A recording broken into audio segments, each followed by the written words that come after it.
Welcome, cherished companion, to this sanctuary here. Perhaps the day was long. Perhaps it carried more weight than you expected when it began. You can set it down now. The night has arrived, and with it comes permission to rest.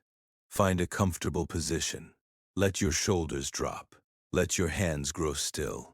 If your mind is still moving through the events of the day, that's natural. Simply allow those thoughts to slow, the way a river slows as it nears still water.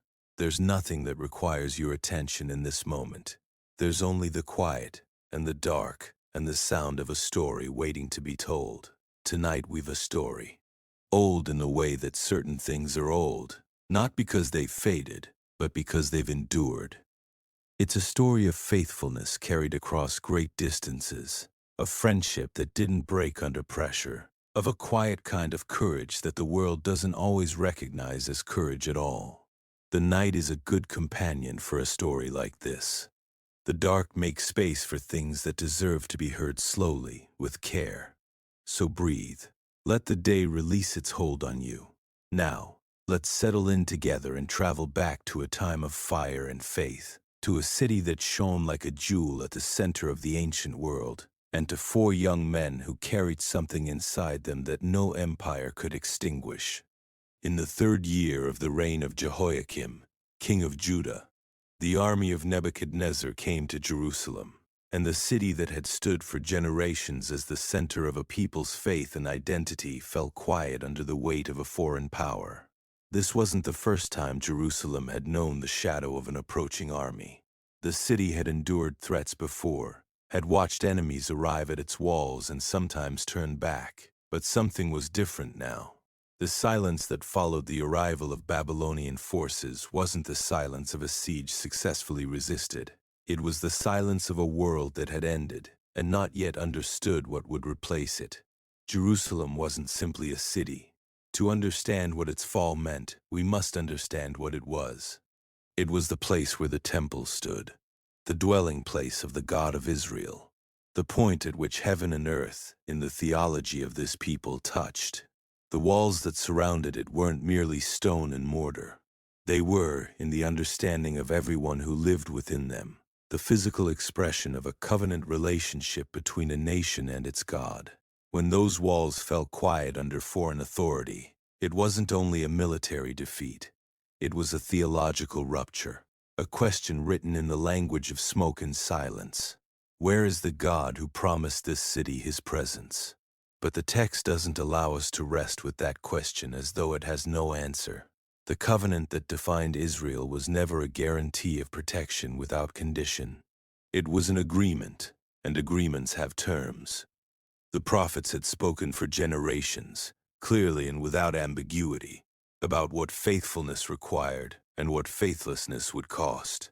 They had warned that the nations would become instruments of consequence, that the God who delivered Israel from Egypt was the same God who would allow its subjugation if the people turned from him.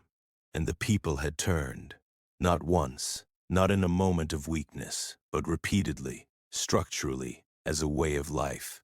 They had followed other gods. They had abandoned the practices that marked them as a distinct people. They had made their peace with compromise until compromise had become indistinguishable from conviction. So when Nebuchadnezzar came, this wasn't an interruption of the covenant. It was, in a terrible way, its continuation. The consequence wasn't evidence that God had abandoned his people. It was evidence that he had meant what he said. That's a difficult thing to hold. Suffering that comes as consequence doesn't hurt less than suffering that comes by chance. But the distinction matters, because consequence implies the possibility of return, implies that the relationship hasn't been dissolved but strained, implies that the God who allowed the fall hadn't looked away from the fallen. The temple wasn't destroyed in this first encounter with Nebuchadnezzar. That would come later, in waves of increasing severity. But articles from the temple were taken, carried back to Babylon, placed in the treasury of Nebuchadnezzar's own gods. This detail is recorded in the text with quiet precision, and the precision is intentional. These objects weren't merely valuable, they were sacred. Their removal from Jerusalem, and placement among the possessions of foreign deities was a statement of power, a claim that the gods of Babylon had prevailed over the God of Israel. It was meant to settle the question of supremacy. It didn't settle it, but no one standing in Jerusalem in that moment could have known how the answer would eventually come. Among the things Nebuchadnezzar took from Jerusalem were people, specifically young men. The instruction was deliberate and precise. Young men from royal and noble families, without physical defect, intelligent, capable of learning, suited to serve in the Babylonian court. This was a strategy as much as it was a spoil of war. To take the most capable young men from a conquered people was to drain the nation of its future leadership, to redirect that potential toward the empire's own purposes, and to demonstrate, in the most personal terms possible, who now held authority over what had once been Israel's own. Among those chosen was a young man named Daniel, and with him 3 others, Hananiah, Mishael, and Azariah. And together the 4 of them began the long journey west toward a world unlike anything they had ever known. Babylon was nothing like Jerusalem. Jerusalem was a city of hills and stone, of narrow streets worn smooth by generations of feet, of a temple that oriented everything around it towards something unseen but deeply felt. It was a city whose scale was human, whose rhythms were familiar, whose prayers rose each morning in a language that carried the weight of covenant and memory. The young men who had grown up within its walls understood Jerusalem in their bones. They knew its sounds before dawn, its light in the late afternoon, its silences on the Sabbath. They knew what it meant to belong to it. None of that knowledge prepared them for what they saw as they arrived in Babylon. The city was enormous in a way that defied easy comprehension. Its outer walls alone were wide enough for chariots to turn upon them, and they stretched outward in every direction until they disappeared into the heat of the plain. The Ishtar Gate rose before them in blue and gold, its glazed bricks depicting lions and dragons with a precision and grandeur that announced, without words, the absolute power of the empire behind it. The streets were laid out with an order that Jerusalem had never possessed, broad and deliberate, designed not merely for movement but for display. The Euphrates ran through the heart of the city, crossed by great bridges, carrying trade from every corner of the known world on its back. And above everything, visible from almost any point in the city, the great ziggurat rose against the sky, like a mountain that human hands had decided to build where no mountain had been. The smell was different. The sound was different. The very air carried the weight of a civilization that had existed for centuries before Israel had crossed the Jordan. And it didn't pause to acknowledge that these 4 young men had arrived. Disorientation isn't always loud. Sometimes it's simply the quiet accumulation of details that don't fit, of expectations that aren't met, of the sudden awareness that everything you've ever used to orient yourself in the world is somewhere else and very far away. Daniel and his companions would have understood this. They walked through a city that wasn't theirs, surrounded by a language they were only beginning to learn, watched by faces that didn't know them and didn't need to. They were remarkable to no one in Babylon except as representatives of a conquered people, which is to say they weren't remarkable at all, and yet they had been selected. This is worth understanding. Among all the young men brought from Jerusalem, a careful choice had been made. The official responsible for this selection was a man named Ashpenaz, the chief of the king's palace officials, and he had been given specific instructions by Nebuchadnezzar himself. The young men chosen were to be without physical defect, handsome in appearance, endowed with wisdom and understanding, quick in their learning, and capable of serving in the royal palace. They were to spend 3 years in this place, studying the language and literature of the Chaldeans, before being brought before the king for evaluation. The goal wasn't merely education, it was transformation. The empire had a particular interest in taking the best minds of the nations it had absorbed and reshaping them into instruments of Babylonian power. 3 years is a long commitment, long enough to forget certain things, long enough to begin to think in a new language, to dream in it, to lose the seams between what was native and what was learned. 3 years of Chaldean literature and astronomy and statecraft would do what conquest alone couldn't. It would make the conquered useful to the conqueror. This was the theory, and it wasn't naive.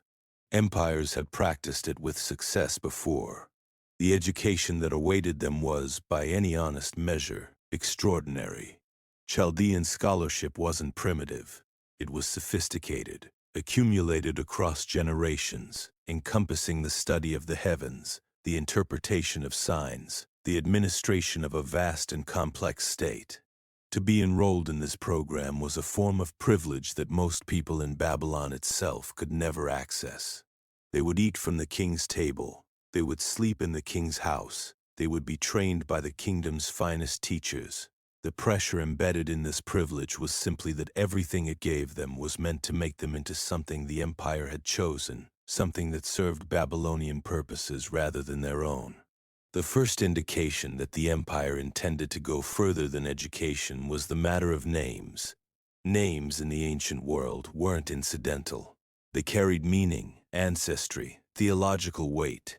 A name was a kind of compressed identity, a declaration about who you were and who you belonged to. Daniel's name meant God is my judge. Hananiah meant the Lord is gracious. Mishael meant who's what God is. Azariah meant the Lord has helped. Each name was a small act of worship, a piece of the covenant language embedded in the very way their parents had called them. Ashpenaz changed every one of them. He gave them Babylonian names that replaced the God of Israel with the gods of Babylon, names that would, in the mouths of those around them, quietly rewrite something fundamental about who these young men were.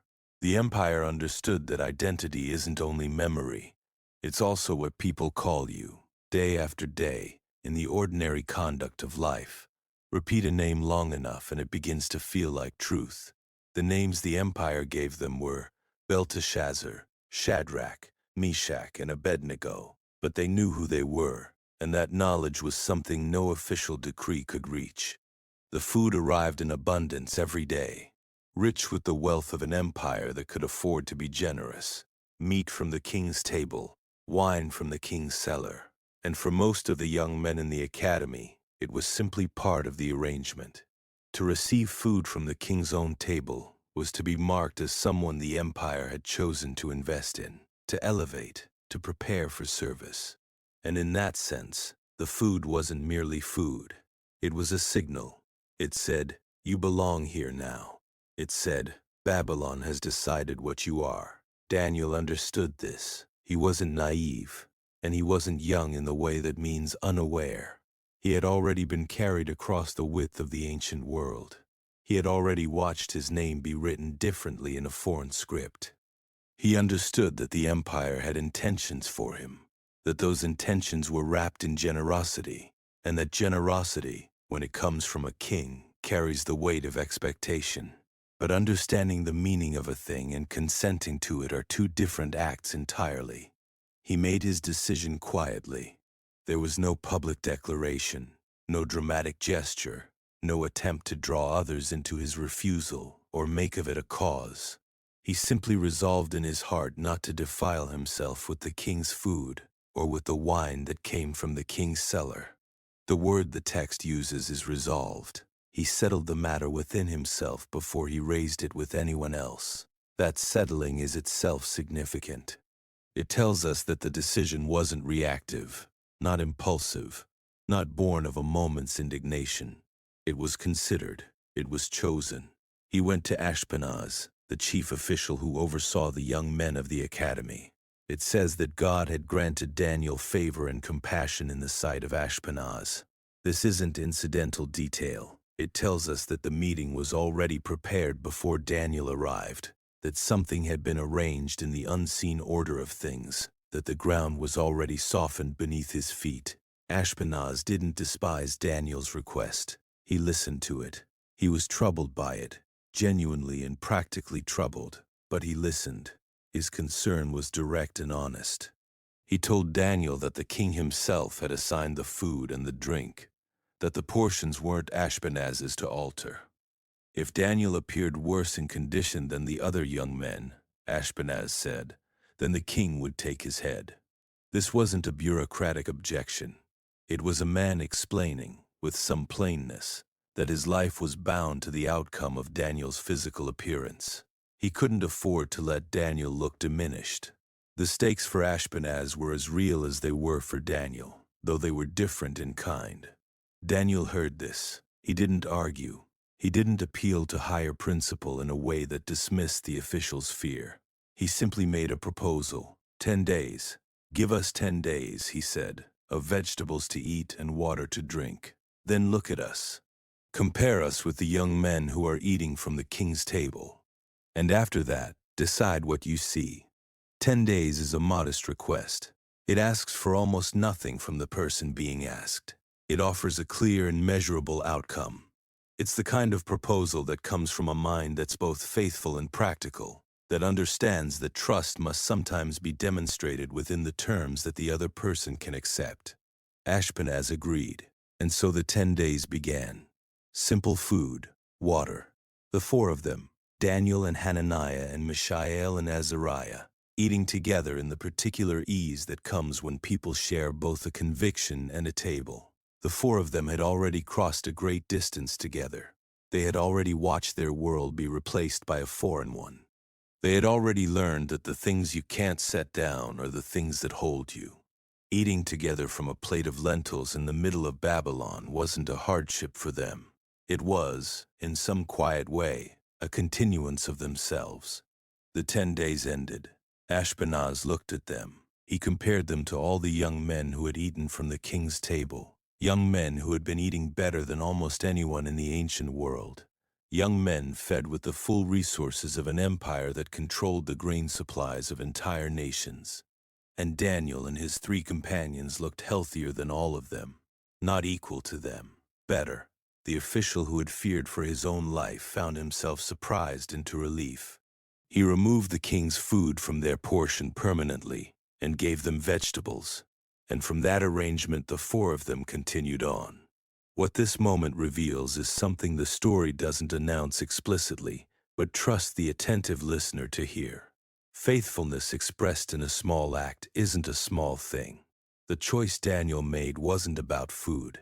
It was about the continuous daily practice of knowing who he was in a place designed to tell him differently. It was about the 10,000 ordinary days that form a person long before the extraordinary day arrives to test them. He would stand before kings. He would interpret dreams. He would face things the mind prefers not to dwell on in the quiet before sleep. And he would be ready for those moments, not because he had prepared dramatically, but because he had practiced faithfully in the small and daily and unwitnessed decisions of an ordinary life. 10 days was all it took to prove that faithfulness doesn't require fanfare, that the decisions made in ordinary moments are the ones that quietly shape everything that follows. 3 years is a long time to be far from home. It's long enough for the memory of a place to soften at the edges, for the particular quality of light over Jerusalem's hills to become something you reach for in the mind rather than something you simply see. It's long enough for a foreign city to begin, slowly and without announcement, to feel familiar. The streets that once bewildered become navigable. The sounds that once seemed like noise begin to resolve into meaning. And the self that arrived disoriented begins, carefully and quietly, to find its footing. This was the shape of those 3 years for Daniel and his 3 friends. The Academy of Babylon wasn't a place of idleness. It was a place of serious and demanding work. The Chaldean curriculum was vast, accumulated over generations by a civilization that had made it its business to understand the world in precise and exhaustive terms.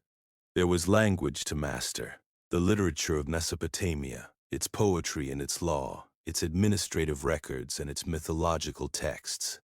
There was astronomy, which the Chaldeans had practiced with remarkable sophistication, charting the movements of stars and planets across centuries of careful observation.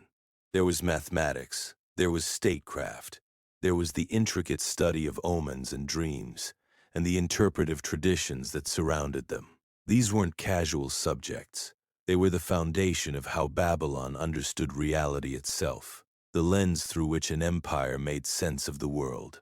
Daniel and his companions entered this curriculum with full engagement. This is worth noting. They didn't hold the learning at arm's length. They didn't treat the knowledge of their captors as something beneath them or to be resisted. They brought to it the same disciplined attention they had brought to the food test.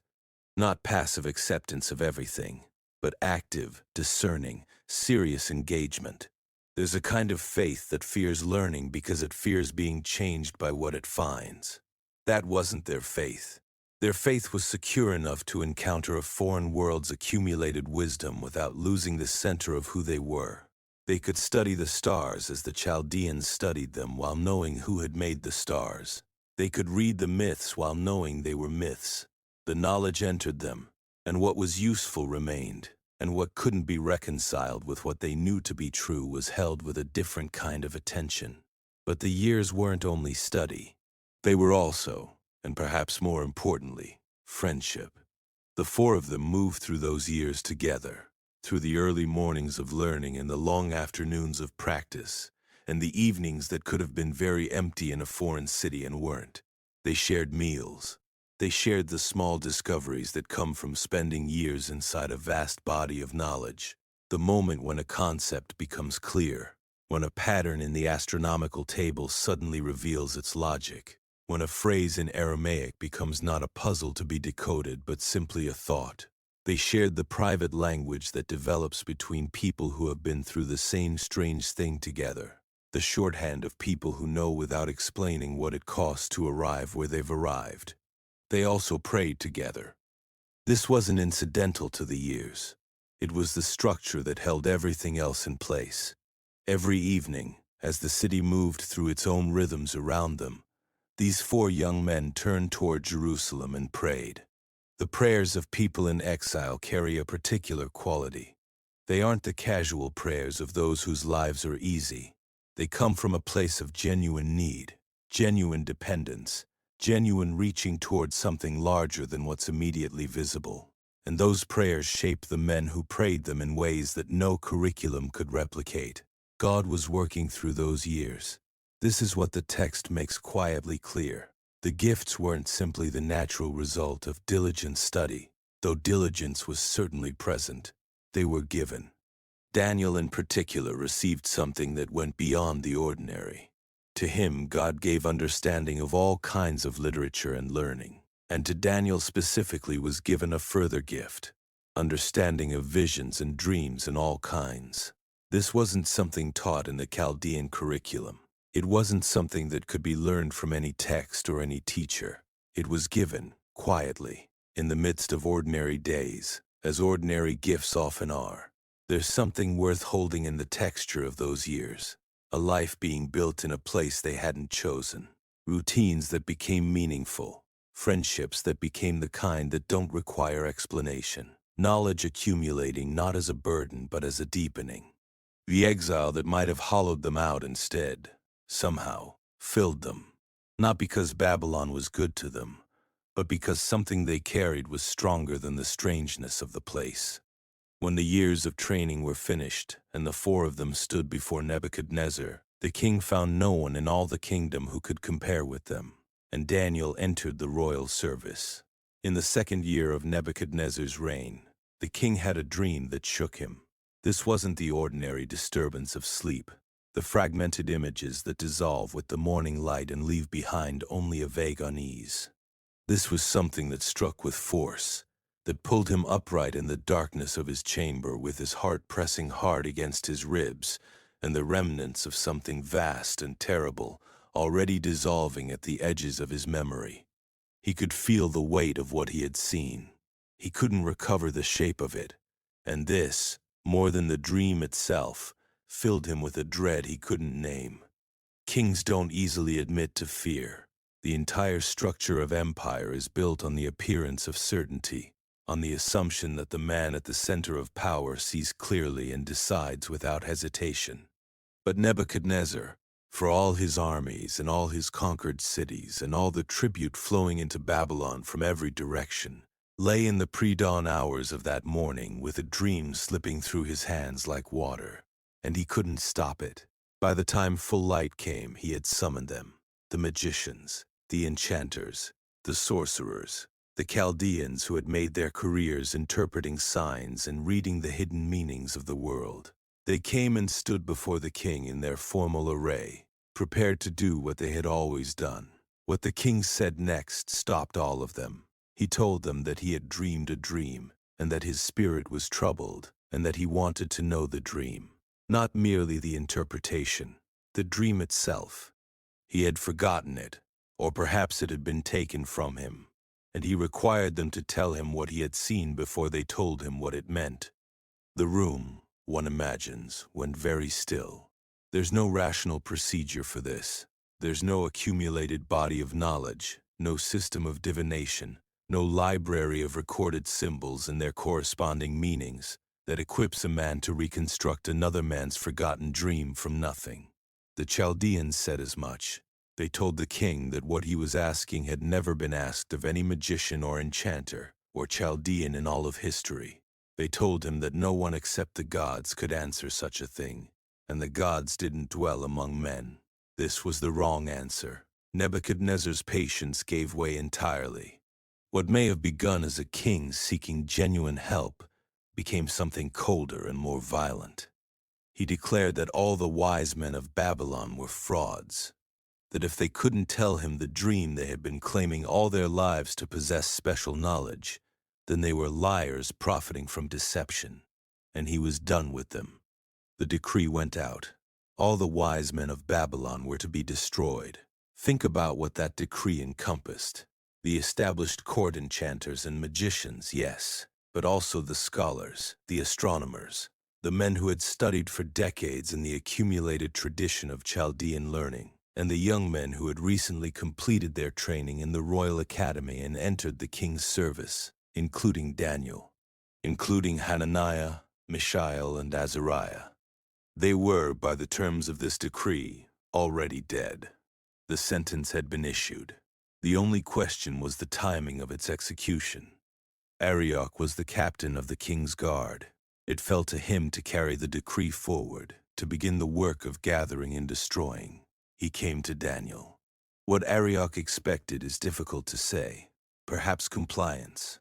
Perhaps the particular silence of a man who has received news that leaves no response adequate to the moment. What he received was something entirely different. Daniel asked him why. Not in defiance, not in panic, but with a directness that belongs to a person who hasn't yet surrendered to the situation. Arioch explained the matter, and Daniel listened. And then he did something that required a quality of spirit that most circumstances don't reveal. He went to the king and asked for time. He didn't ask the king to cancel the decree. He didn't argue the injustice of it, or the impossibility of the demand, or the innocence of men condemned for failing at something no man could do. He asked only for time, and he offered, in return, to bring the king the interpretation. Not a promise he had any human means of keeping, not a guarantee drawn from his own knowledge or his own trained ability. Simply a young man standing before the decree of a king saying, "Give me time." The night was settling over Babylon. The great city continued its indifferent rhythms, its markets and its temples, and its river traffic and its towers catching the last of the fading light. Somewhere within it the decree was still in force. Arioch held the decree in his hands, and Daniel asked him for time, just time. And something in the young man's voice made the captain agree, and the executions didn't begin that night. Daniel went home and told Hananiah, Mishael, and Azariah what had happened. He told them about the decree. He told them about Arioch and the sword that waited behind every delay. He told them that every wise man in Babylon had been placed under sentence of death, and that the sentence included them. He didn't soften it. He didn't present it as something other than what it was. But neither did he arrive in the posture of a man who had already surrendered to despair. There's a quality that belongs to certain people in moments of crisis, a stillness that isn't numbness but something deeper than emotion, something rooted beneath the surface of circumstance.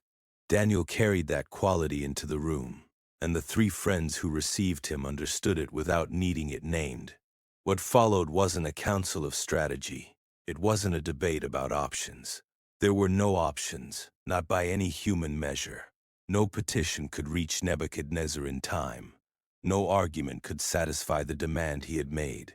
No human wisdom could reconstruct a dream from the interior of another man's sleeping mind. The only thing that could be done was the thing that required no political authority, no military strength, no access to the corridors of power. They could ask.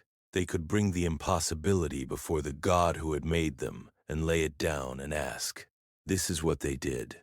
4 young men in a borrowed room in a city that wasn't theirs, in an empire built to demonstrate that human greatness needed nothing beyond itself.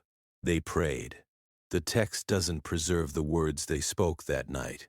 We don't know whether they prayed in whispers or aloud, whether the prayer was long or brief, whether it moved through tears or through the quiet steadiness of men who had spent years learning to trust what they couldn't see. We know only that they asked for mercy.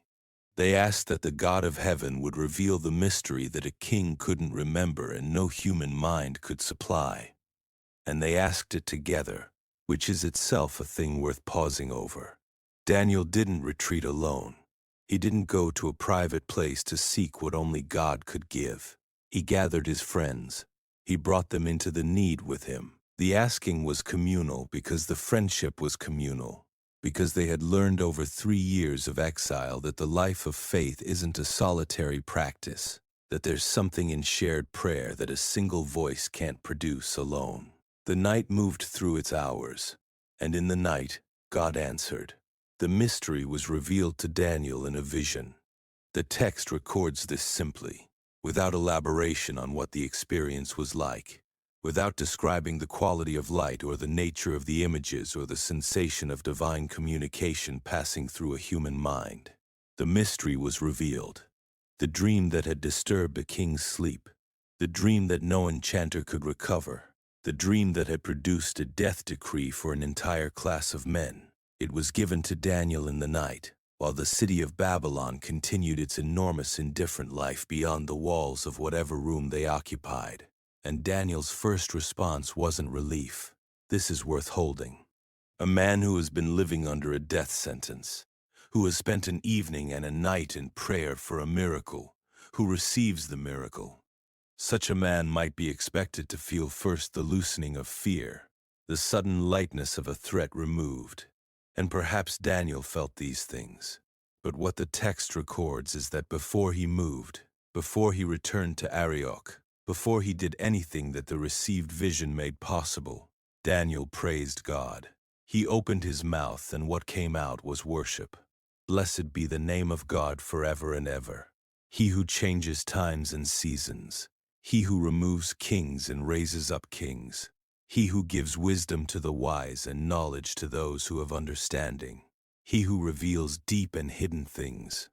He who knows what's in the darkness and with whom light dwells. This is the prayer of a man who hasn't confused the gift with the giver. Daniel understood that what he had received in the night wasn't simply information, not simply a solution to a pressing problem, not simply the mechanism of his own survival. He understood that the mystery had been revealed because God is the revealer of mysteries, that the wisdom given to him wasn't his by right but by grace, that the knowledge flowing through him in that moment had its source in something infinitely larger than his own capacity. And so before he acted on what he had been given, he acknowledged where it came from.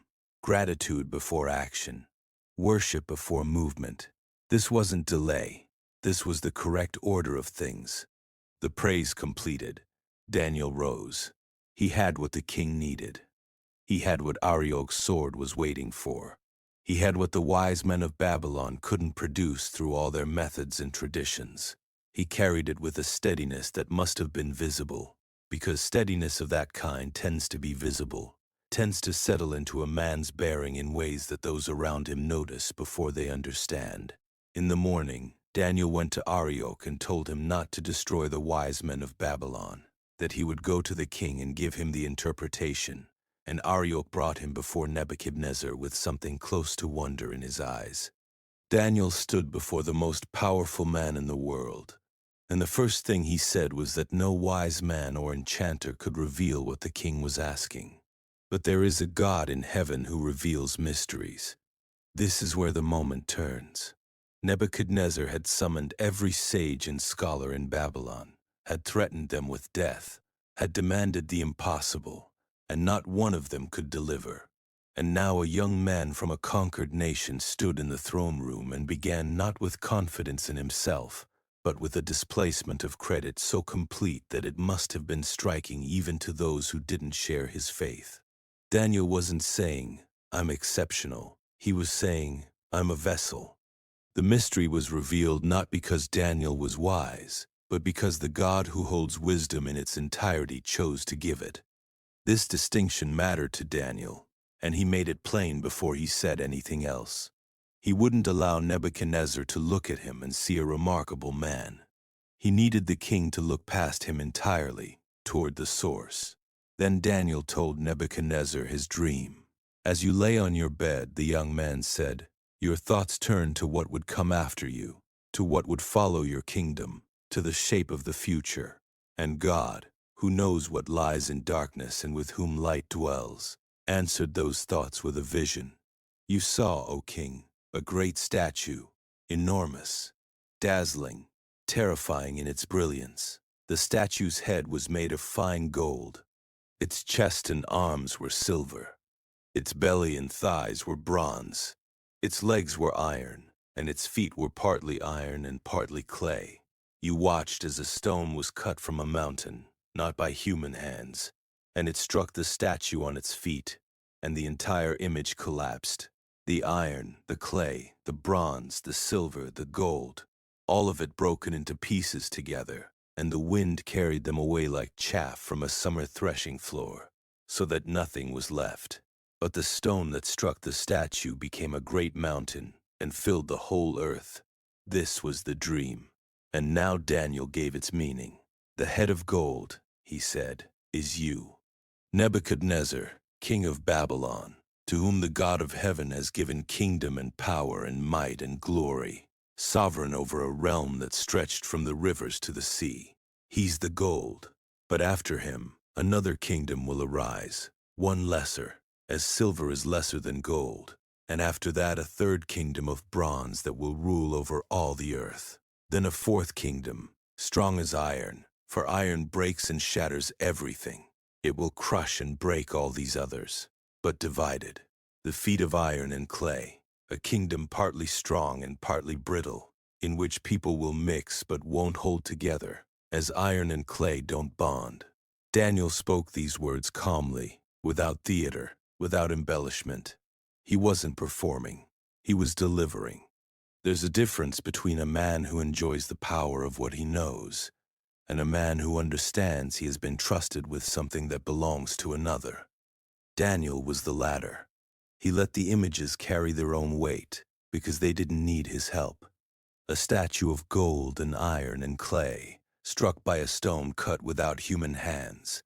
These images speak with their own gravity. He only had to say them aloud, and then the stone. In the days of those kingdoms, Daniel continued, the God of heaven will set up a kingdom that will never be destroyed, one that won't be left to another people, one that will crush all these other kingdoms and bring them to an end, and it will itself stand forever.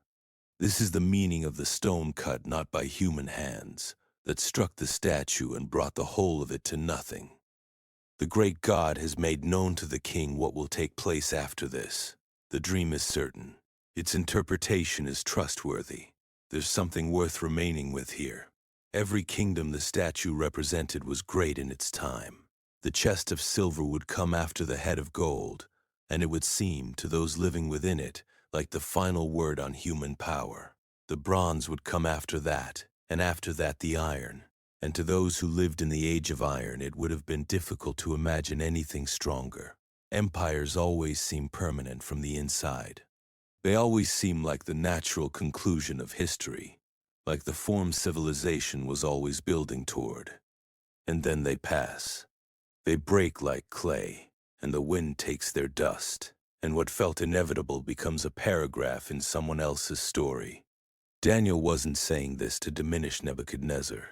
He was saying it because it was true, and because the king had asked for truth, even the costly kind.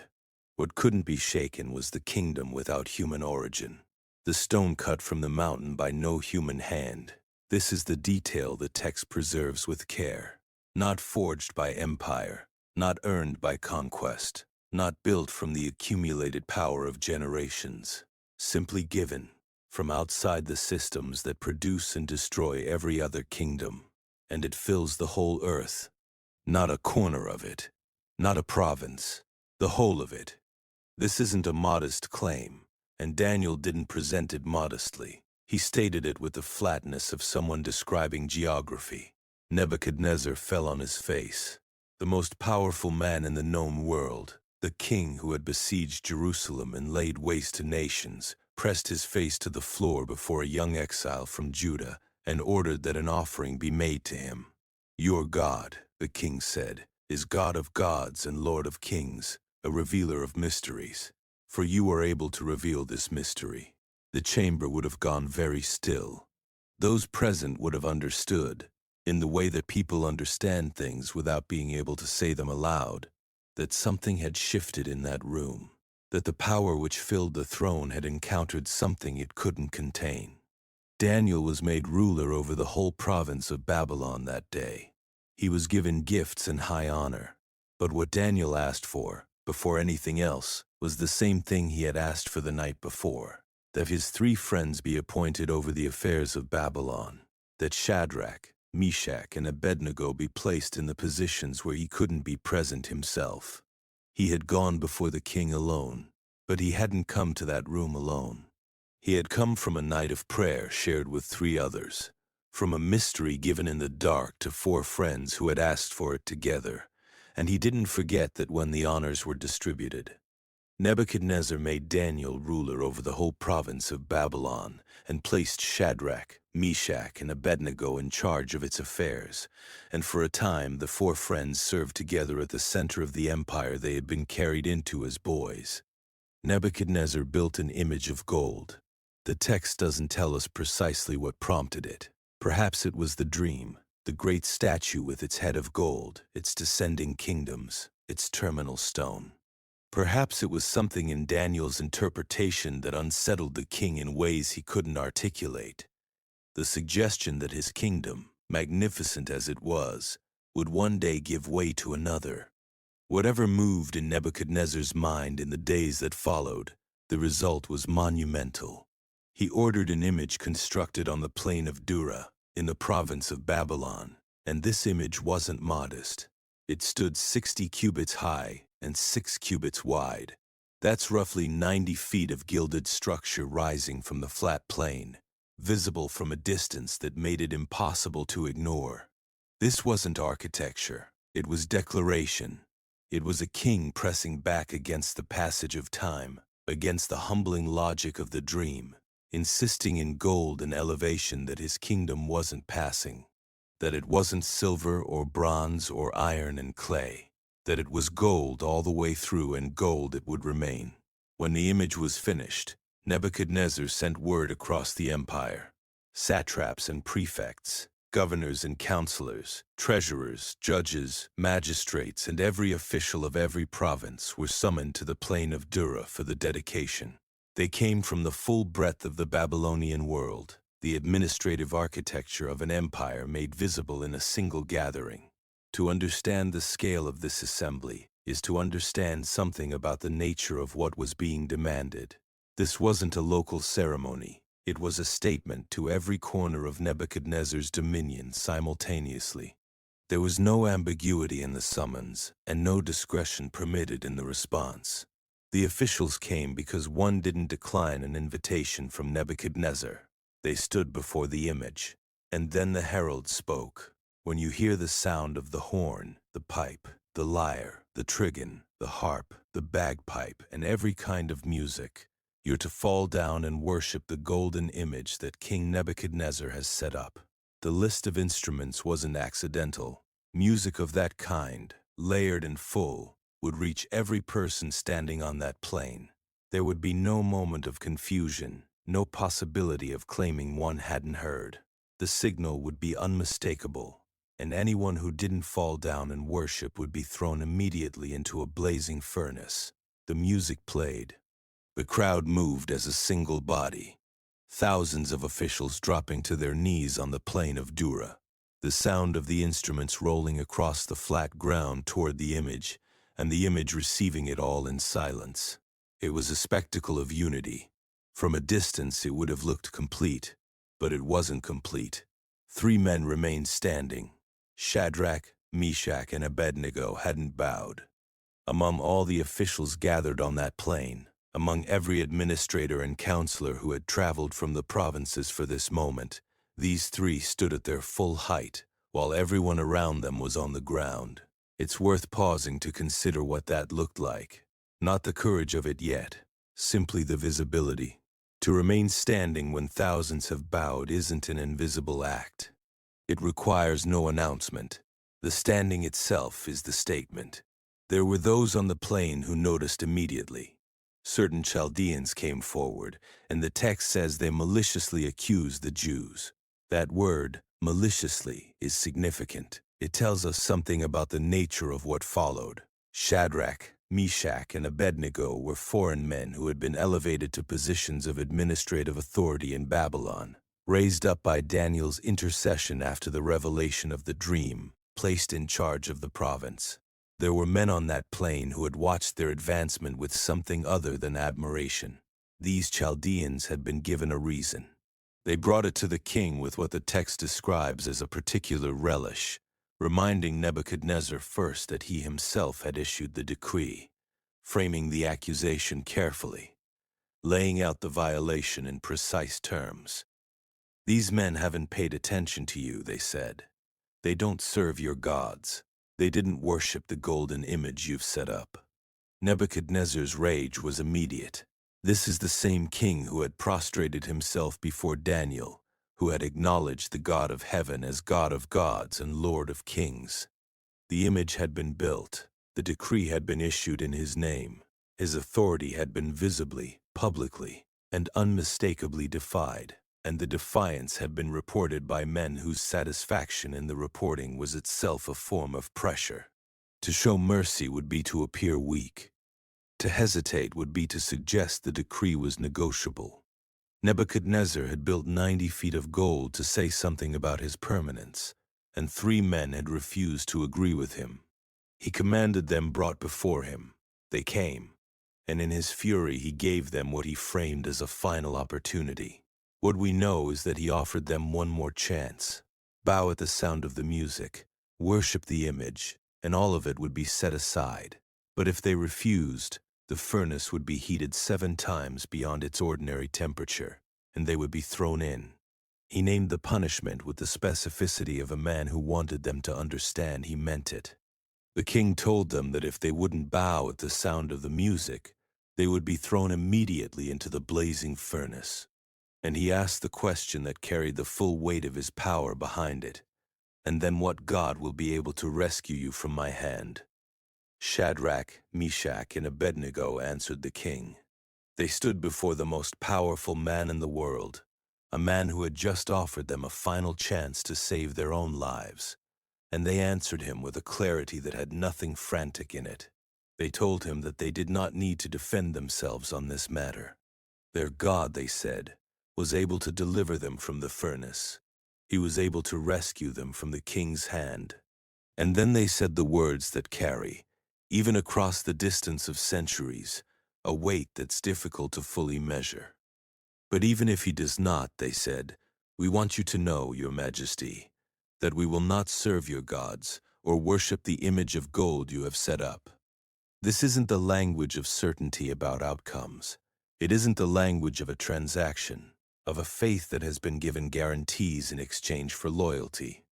They didn't say God will save us, and therefore we won't bow. They said God can save us, and even if he chooses not to, our answer remains the same. There's a distinction here that matters deeply. Much of what passes for faith in the human heart is conditional in ways we don't always admit. We trust when things go well. We obey when obedience is rewarded. We remain faithful when faithfulness is confirmed by visible results. What the three friends articulated in that throne room was something fundamentally different. Their refusal to bow wasn't contingent on a favorable outcome. It wasn't dependent on rescue. It was simply the truth of who they were, stated plainly, without apology, without performance. They didn't know what would happen next. They couldn't have known. They knew only what they believed and who they served, and that knowledge was enough to keep them standing. Nebuchadnezzar's fury, when it came, was absolute. What it captures is the moment when a king who had extended extraordinary mercy suddenly withdrew it entirely. He had offered them a second chance, which was itself an unusual concession. They had declined it. And the rage that followed wasn't simply the anger of a man insulted. It was the rage of a system challenged at its foundation. When power demands absolute submission and is refused, the response is rarely proportionate. The king commanded that the furnace be heated 7 times hotter than it was usually heated. This wasn't a practical instruction. A furnace heated to its intended purpose had no need of being multiplied 7-fold for 3 men. It was an expression of fury made physical, the desire to overwhelm through sheer excess of force what couldn't be overcome through reason or threat. His strongest soldiers were ordered to bind the 3 men and throw them into the fire.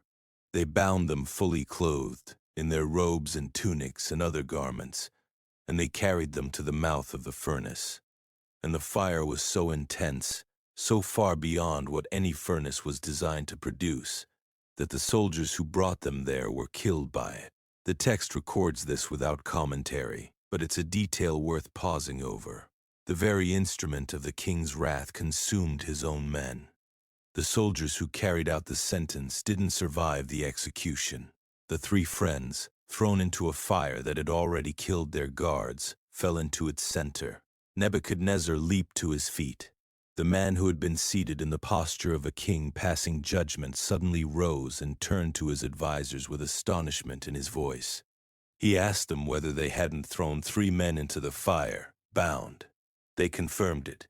He said that he could see 4 men walking unbound in the fire, and that they weren't harmed, and that the 4th looked like a son of the gods. Not 3 men collapsed in anguish. Not 3 men crying out for deliverance. Unbound. The ropes that had held them were gone.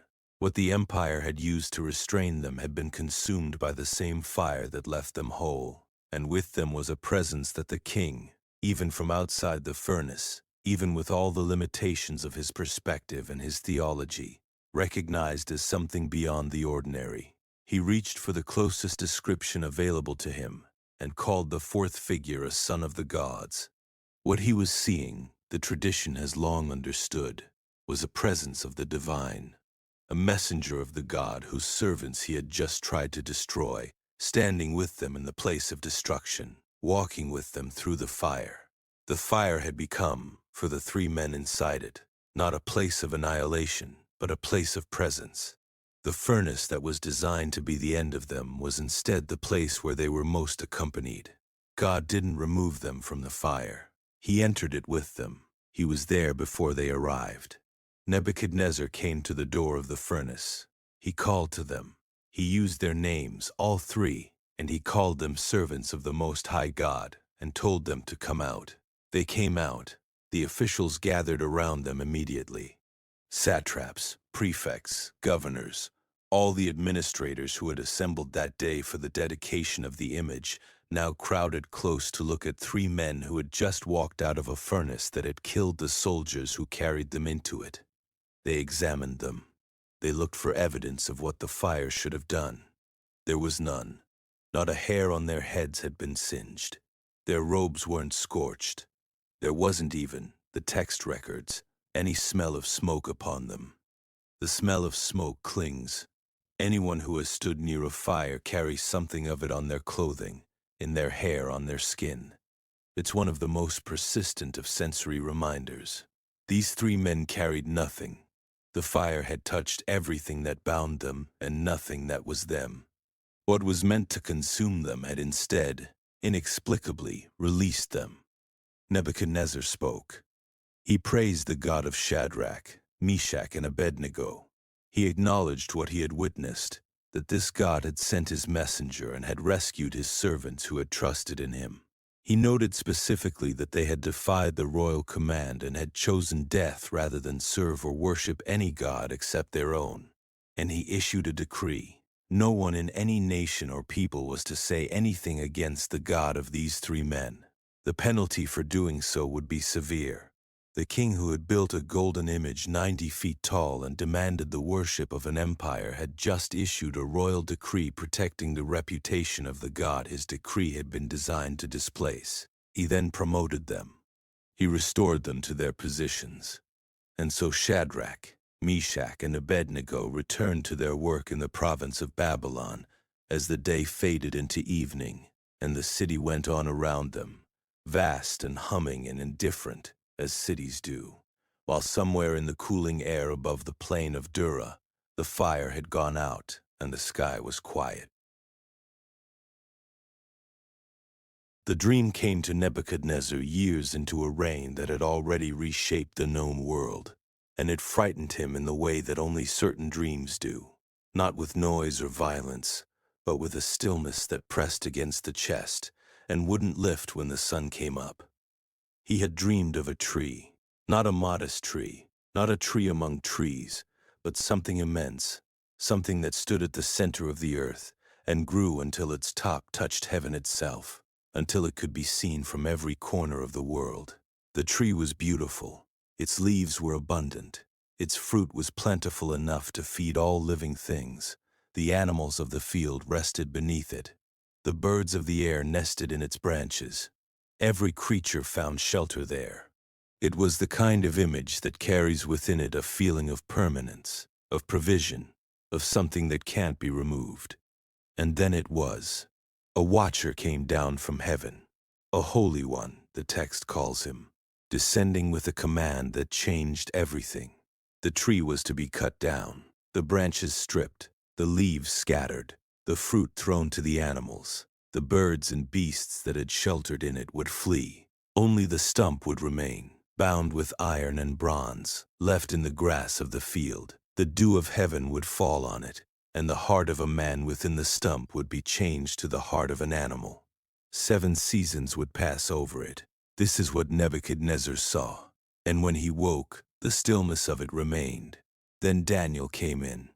The text records that Daniel's name was Belshazzar, the name given to him in Babylon, after the name of the Babylonian god Bel. He carried 2 names, which is one way of saying he carried 2 worlds. He had been brought from Jerusalem as a young man. He had been educated in the language and literature of the Chaldeans.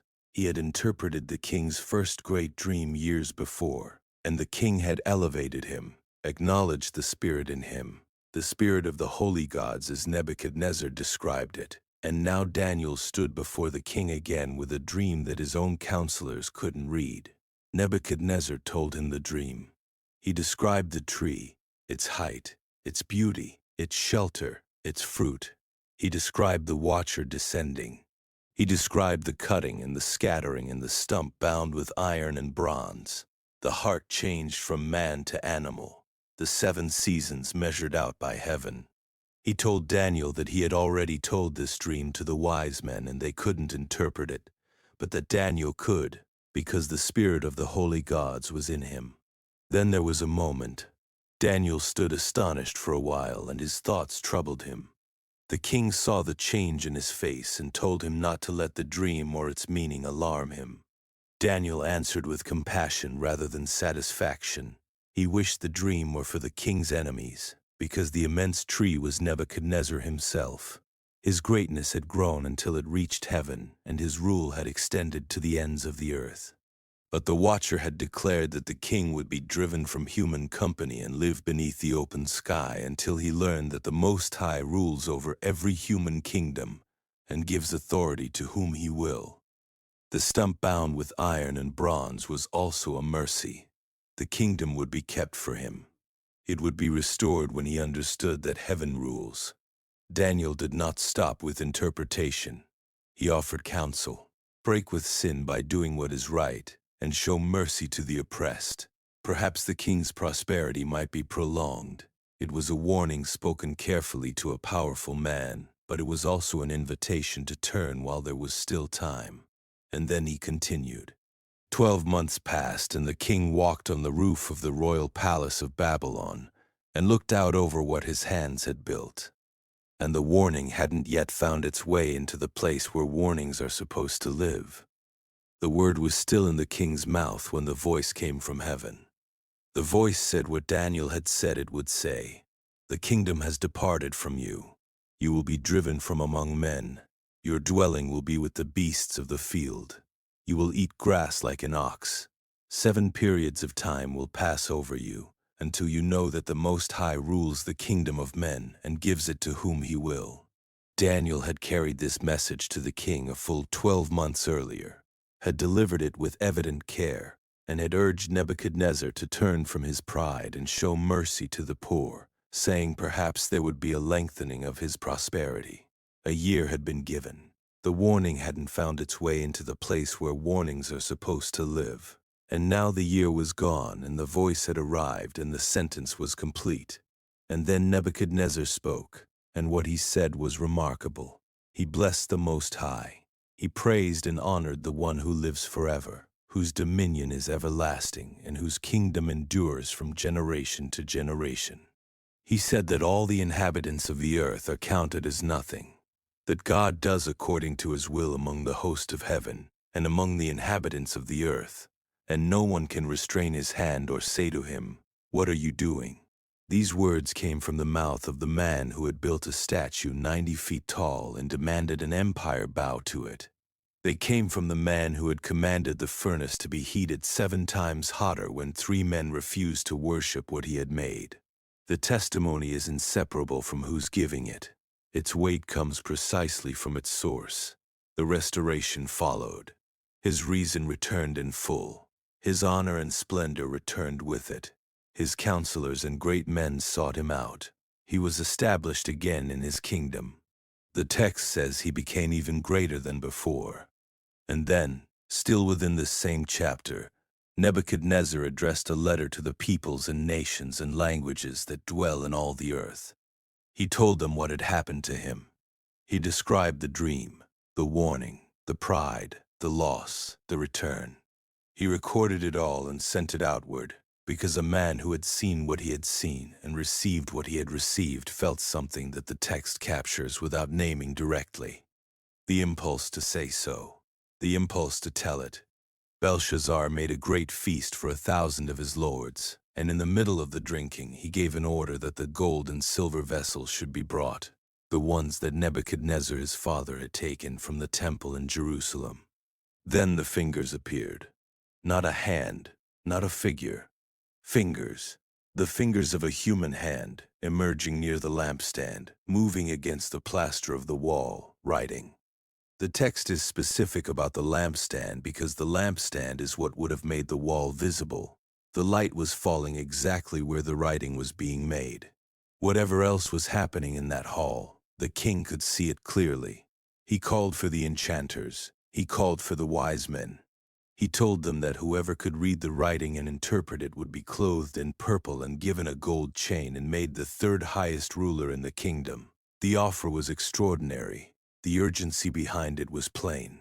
He needed someone to tell him what he was looking at. No one could read it. No one could interpret it. The wise men came and stood before the writing, and it gave them nothing. The king's alarm deepened.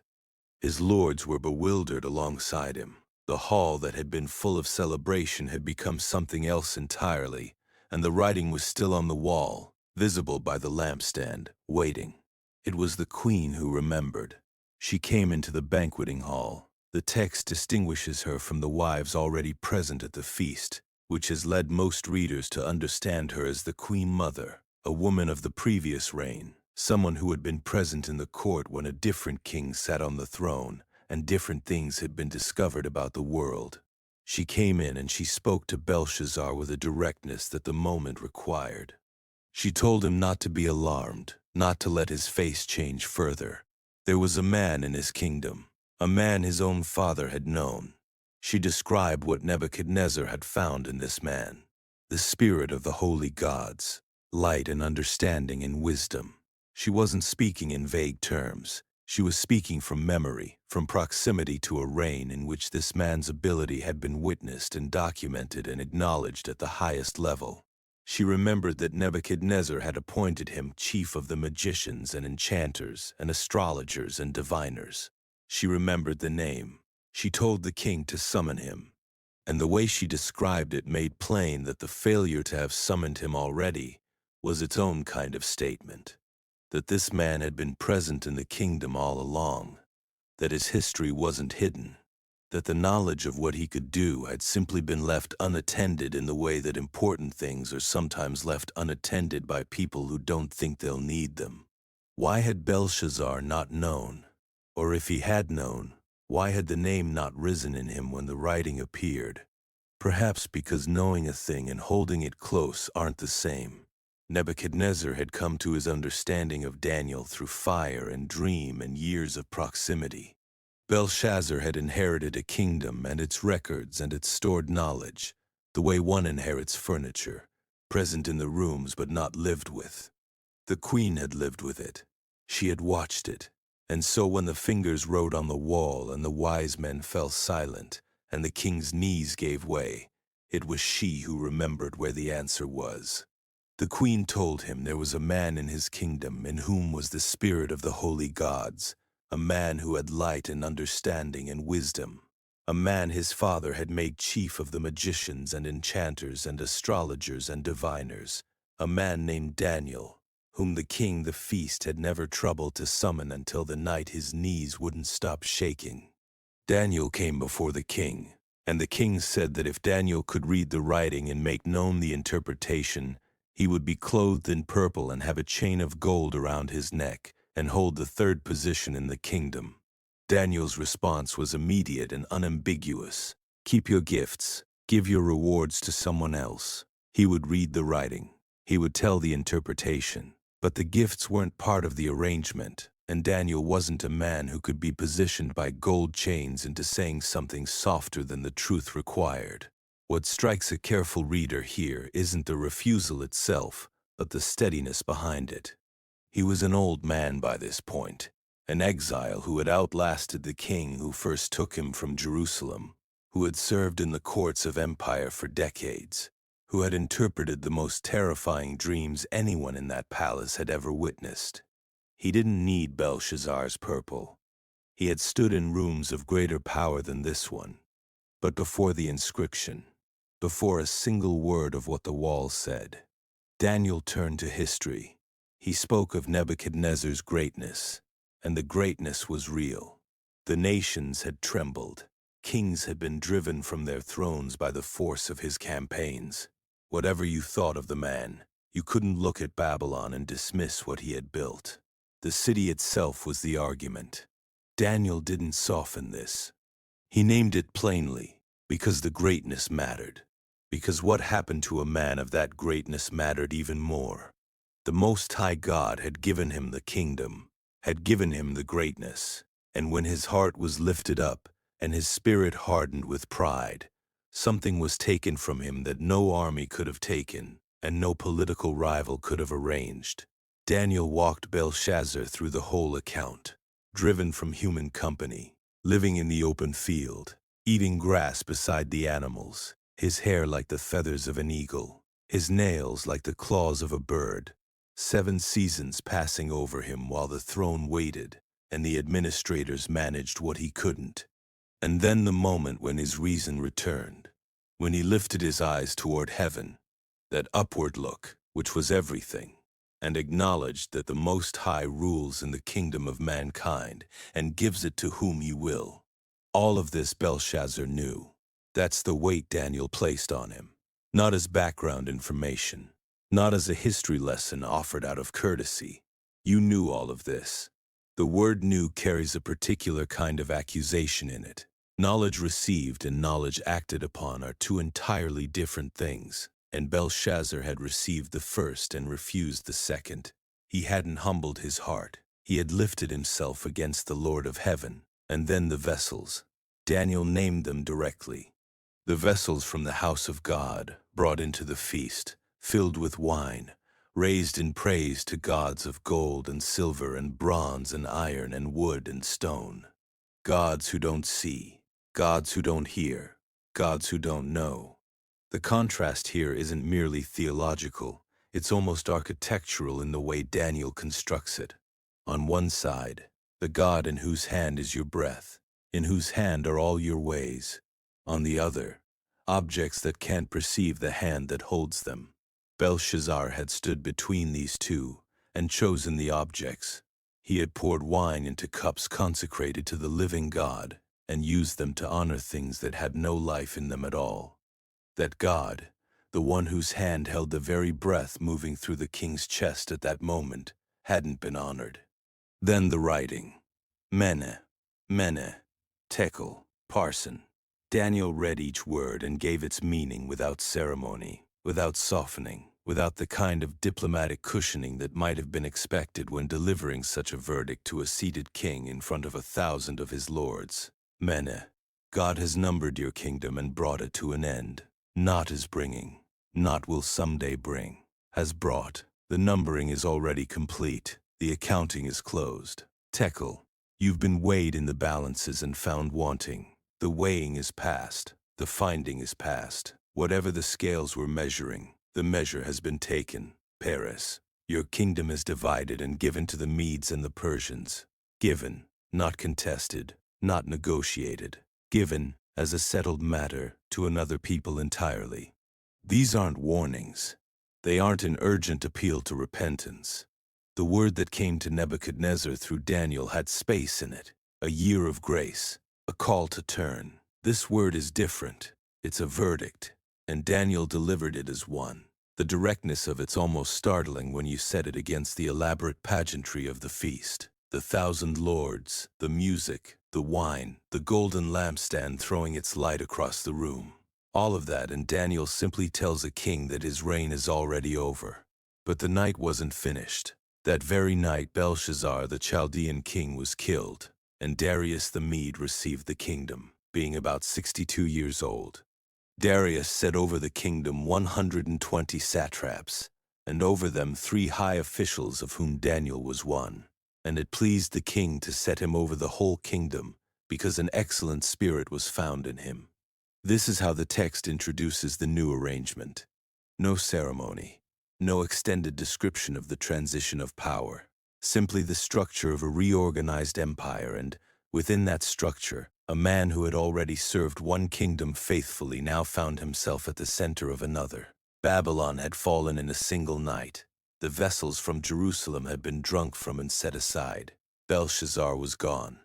And Daniel, the exile from Judah who had interpreted dreams and read handwriting from walls, was now one of 3 men standing at the summit of a Persian administration that governed more territory than most people could walk across in a lifetime. Darius wasn't a reckless king. The reorganization he imposed on the conquered kingdom reflects the mind of a man who understood that administering a vast and unfamiliar territory required structure, accountability, and trustworthy subordinates. 120 satraps distributed across the provinces, and above them 3 officials who could receive reports, manage disputes, and keep the whole system answerable to the crown. It was a careful arrangement, and within it, Daniel distinguished himself. The text doesn't say he campaigned for prominence or sought the king's attention. It says simply that an excellent spirit was in him, and that this spirit was evident enough that Darius began to consider setting him over everything. Consider what that means in practical terms. The king of a newly established empire, surveying the men around him, lands on a foreigner, a man of advanced years at this point, a man who had spent his entire adult life in service to the dynasty that the Persians had just displaced. He wasn't Median, he wasn't Persian. He had no tribal claim to authority within this new order, no family alliance to recommend him, no political network built over years of proximity to Persian power. He had only the quality of his work and the quality of his character, and apparently these were sufficient to make the king's choice clear. Their response is a rational one, by the standards of political survival. They begin to look for grounds for complaint against Daniel concerning the kingdom. This is the ordinary mechanism of court rivalry, the thing that happens when powerful people feel their position threatened by someone they can't defeat on merit. The investigation they conduct is thorough. They examine his administration of the kingdom and find nothing. No error, no fault. The text is deliberate here. It doesn't say they found only minor infractions or that the evidence was insufficient. It says there was nothing. He was faithful. No negligence was found in him. No corruption. His record was clean in the way that very few records in positions of real power ever are. Because power creates temptations and pressures that wear on even honest people over time. And Daniel had apparently resisted all of them. They come before the king together. All the high officials, satraps, counselors, and governors. The text notes this detail. They've assembled as a group, which creates the impression of consensus, of unanimous agreement among the king's most trusted administrators. They flatter him first, as proposals of this kind often begin. They suggest a royal statute and an enforced decree, that anyone who makes petition to any god or man for 30 days, except to the king, shall be thrown into the den of lions. The 30 days is specific enough to sound considered, but short enough not to seem extreme. It could be framed as an act of consolidation, a moment of national unity around the new sovereign, a ceremonial affirmation that Darius holds all authority within the kingdom. What they don't tell him is what they know. They don't say, "We've examined the record of your most trusted official and found him faultless, and so we've designed this decree specifically to condemn him." They don't tell Darius that one of his 3 highest administrators will certainly violate this law within the first day it takes effect, because they've observed his habits and they know exactly what he will do. They present the proposal as a general matter of royal dignity, and they allow the king to receive it that way. Whether Darius understands what's actually being proposed is a question the text leaves open. What the text doesn't leave open is what happens next. They said to the king, "Establish the decree and sign the document so that it can't be changed, according to the law of the Medes and Persians, which can't be revoked." And King Darius signed the document and the decree. When Daniel learned that the document had been signed, he went to his house where the windows of his upper chamber opened toward Jerusalem. He got down on his knees 3 times a day and prayed and gave thanks before his God, as he had done previously. Why the windows toward Jerusalem? This wasn't an accident of architecture. For a man living in exile, the direction of prayer carried meaning that can't easily be separated from the prayer itself. Solomon, when he dedicated the temple in Jerusalem, had spoken of this very thing. He asked that God would hear the prayers of those who were far away, who found themselves in a foreign land, who turned toward this place and prayed. The window open toward Jerusalem was the posture of someone who hadn't forgotten where they came from, who hadn't made peace with distance, who still oriented themselves by something older and truer than the empire surrounding them. Daniel had lived in Babylon for decades. He had served in its courts. He had risen through its structures, and still the windows of his upper chamber opened toward Jerusalem. The city was in ruins. The temple was gone. But the direction remained. 3 times a day he prayed, morning, midday, and evening. These weren't hurried moments. They were the architecture of his inner life, the rhythm by which he ordered his days. And what the officials had done wasn't invent a charge against him. They had simply positioned a law in the path of something he would never stop doing. This is what they had recognized when they examined his public work and found nothing. No error, no negligence, no corruption.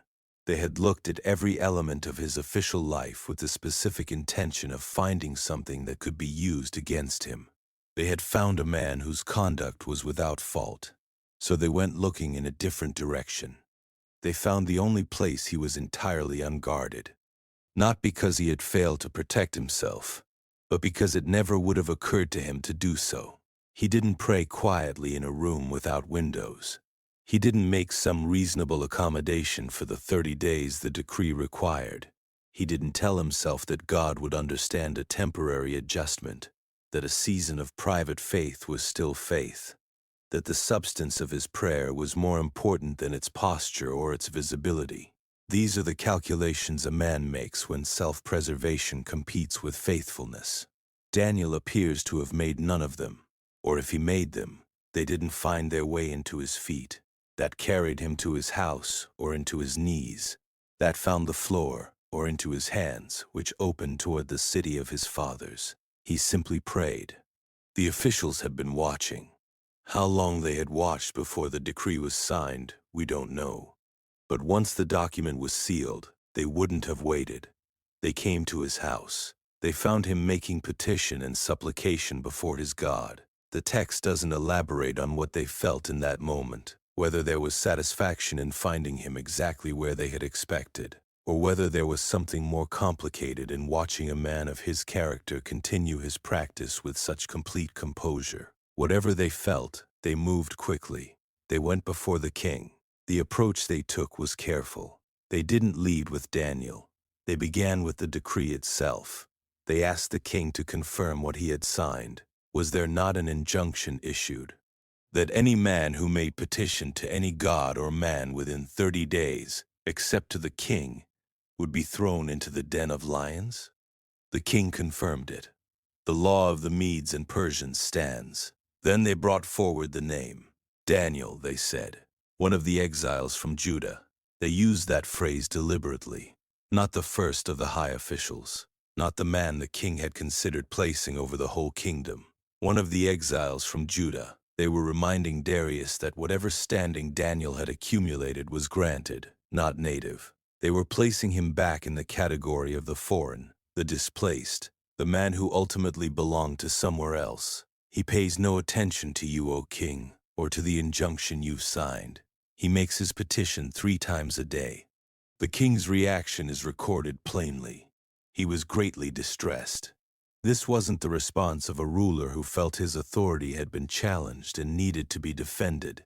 This was the response of a man who understood immediately what had been done, not by Daniel, but to him. He had been maneuvered.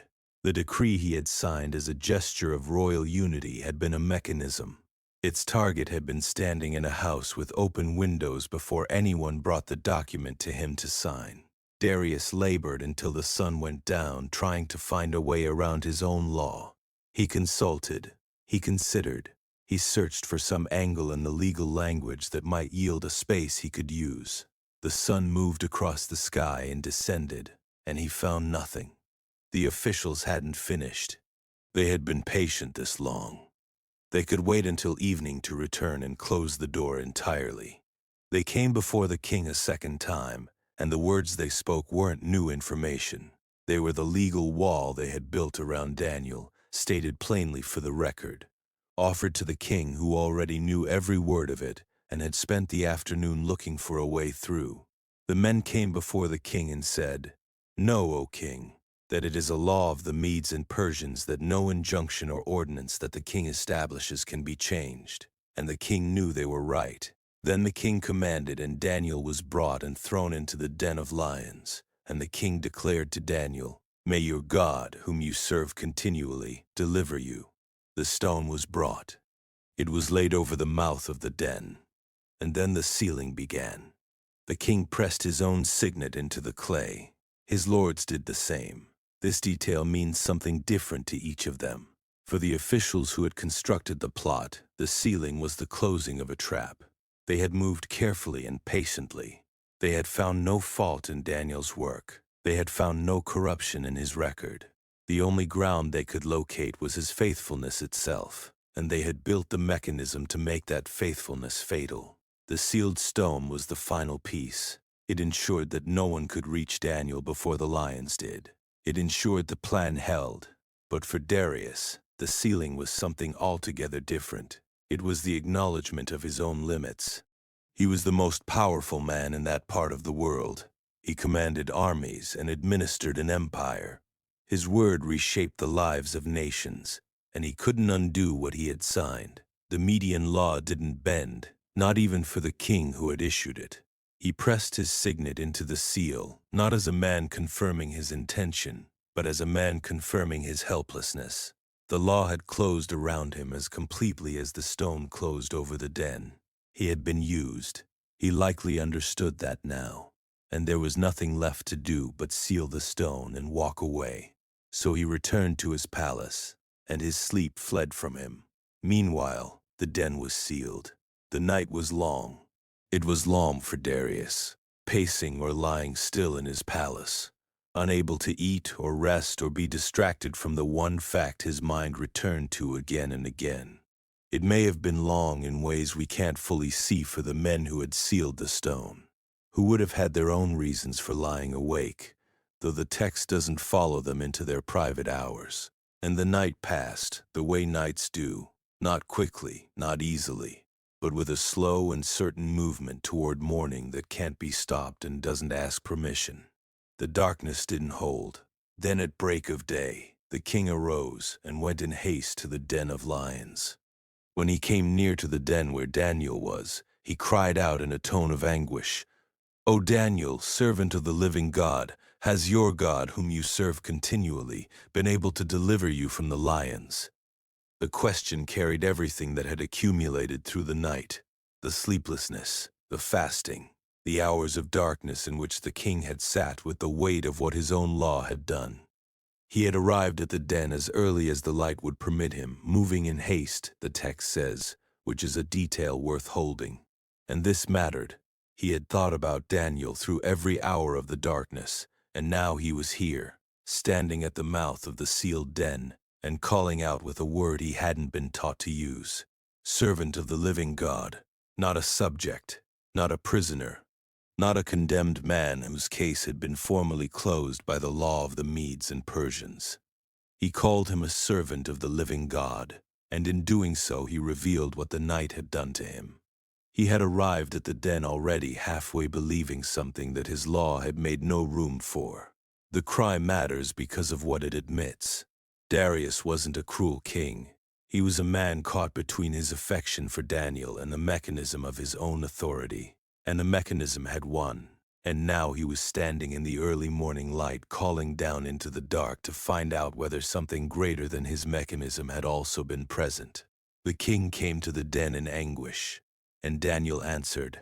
His voice came up from the den. "O king, live forever." It's a formal greeting, the standard address of a servant to a king, and the formality of it in this moment is striking. Daniel has spent the night with the lions.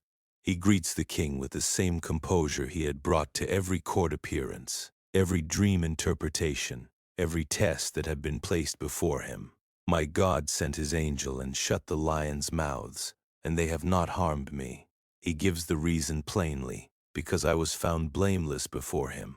And then he adds something that's easy to read past. "And also before you, O king, I have done no harm." He says this to the man who sentenced him. He doesn't say it with bitterness. He says it as a simple statement of fact, the kind of fact that a man can state simply only when it's entirely true, and he has known for a long time that it's true. The officials had examined it and confirmed this, however unwillingly, and Daniel himself knew it. He had never stopped serving this king faithfully. The sentence hadn't changed that. The king's joy at hearing Daniel's voice isn't something the text lingers over, but it's present in what follows. Daniel was brought up from the den.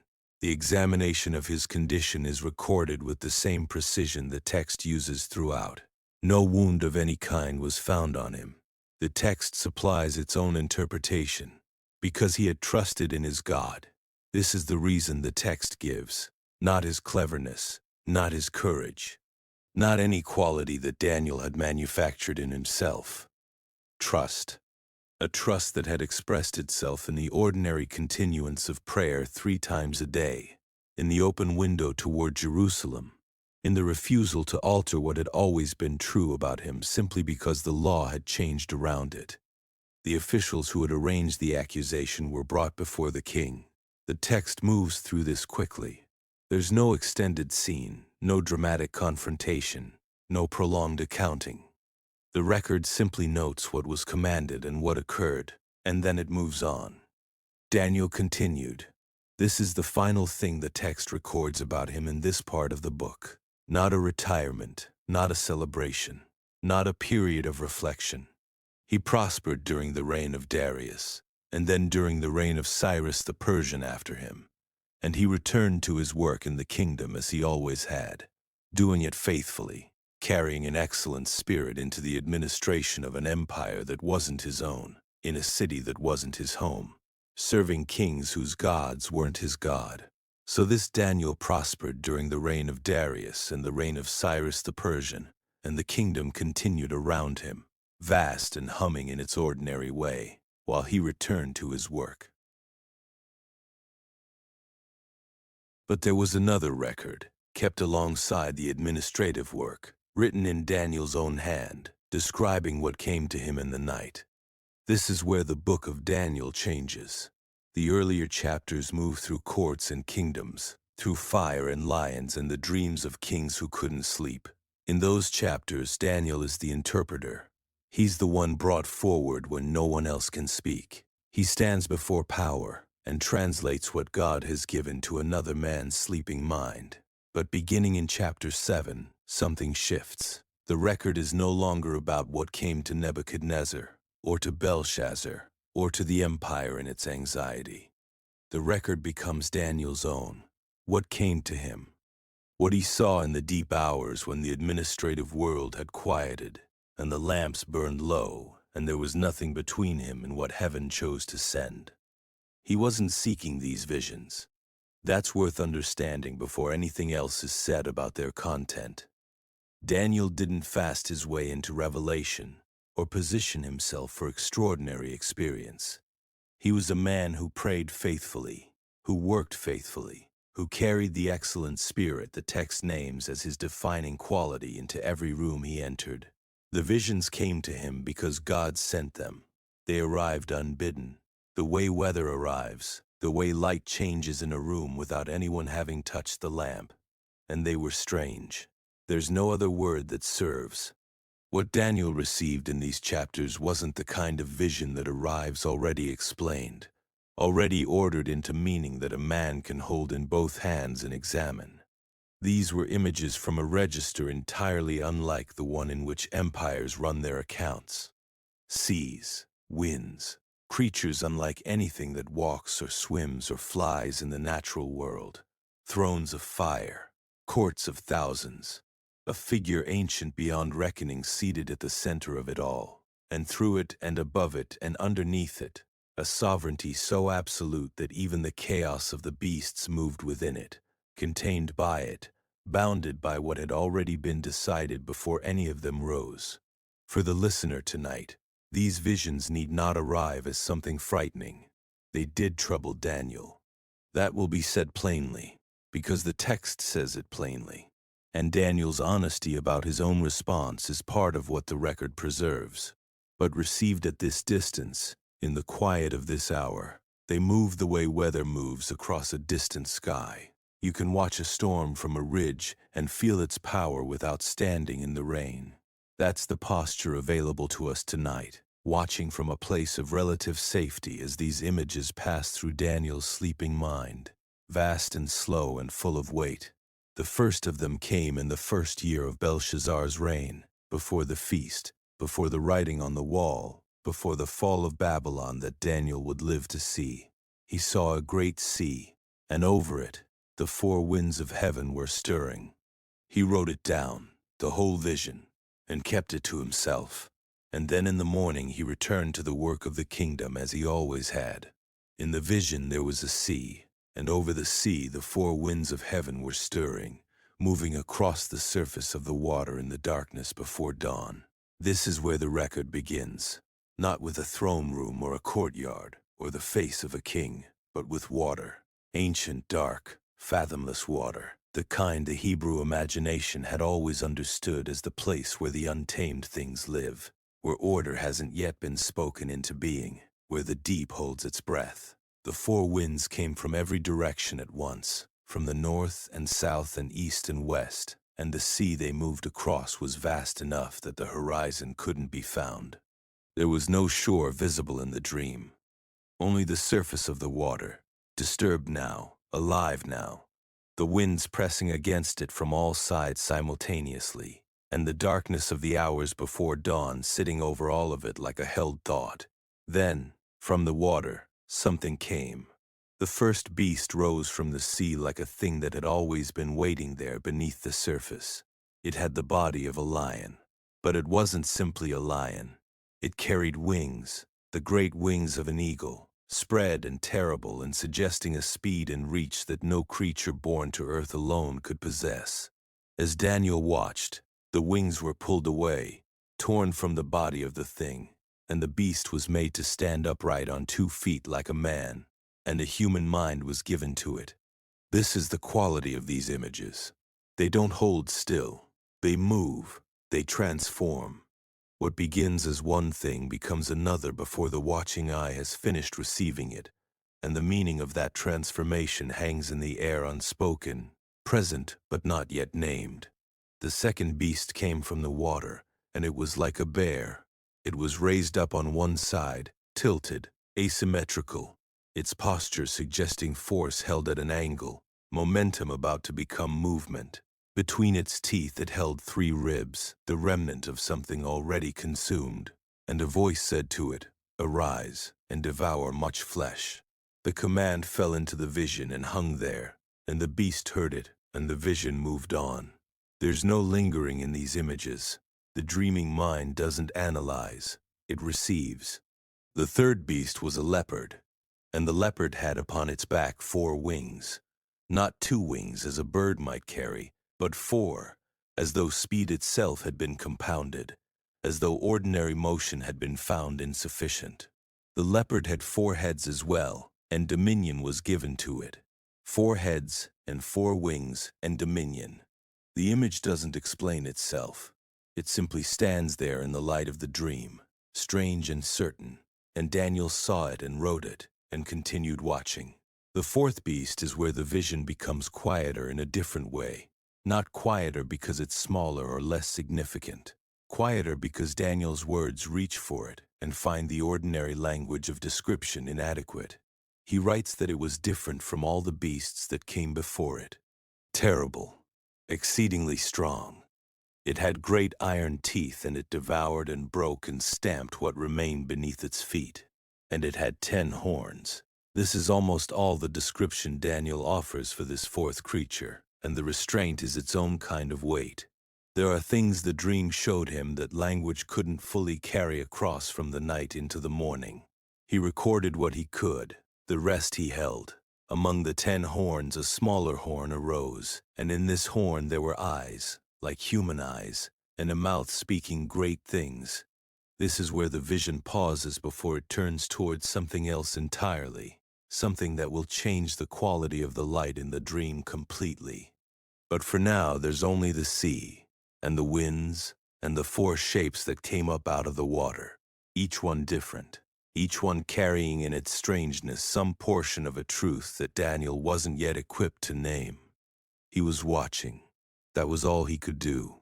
Watching the shapes move through the dream the way a man watches weather moving across a distant range of hills, knowing it's significant, knowing it's larger than he's, holding it with the only instrument available to him, which was his attention. And Daniel watched all of this and wrote it down, and the beasts passed through his vision the way clouds pass across a winter moon, each one giving way to the next. And then the scene in the vision changed entirely. And what Daniel saw next wasn't a beast, but a throne, and the one seated upon it was ancient beyond reckoning. The beasts had moved through the vision with a kind of furious energy, rising from the water, devouring, breaking, expanding. They had the quality of things that believe themselves permanent, and then all of that was set aside, the way a storm is set aside when the sky finally clears, and what replaced it was stillness. A stillness older than the beasts, older than the sea they had risen from. The one Daniel saw seated on the throne was clothed in white, white like wool, white like the first light before color enters the world, and his hair was white in the same way. Not the white of age as the world measures age. The white of something that was already ancient before the first empire drew its first border on the first map. The throne itself was flame, not lit by fire, not surrounded by fire, The throne was fire, or something so near to fire that the distinction dissolved. Wheels of burning attended it. The text doesn't explain the wheels, and Daniel doesn't ask about them. They're simply there, part of the grammar of this place, burning with the same steadiness that a lamp burns, not consuming anything, not spreading, simply present. And from beneath the throne a river of fire moved outward, flowing in the way rivers flow, with direction and purpose, carrying its light into the space before the throne where the court had assembled. Thousands upon thousands stood there. 10,000 times 10,000. The numbers aren't census figures. They're the language of a fullness that arithmetic can't actually reach. The court sat. The books were opened. These two facts arrive in the text with very little elaboration. And perhaps that's exactly right, because what they describe doesn't require elaboration. Every word spoken by every power that had ever named itself eternal, every decree issued by every king who had ever believed that history bent to his will, all of it had been recorded. Not one syllable had passed unheard.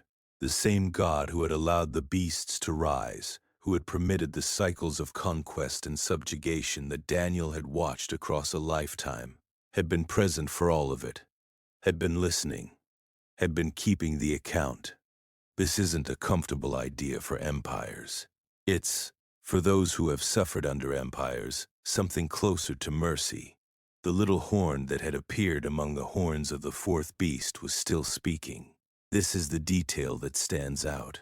In the presence of the Ancient of Days, before the assembled court, with the river of fire flowing and the books open, the little horn was still speaking, still issuing its pronouncements, still performing the posture of authority it had mistaken for authority itself. There's something almost pitiable in this.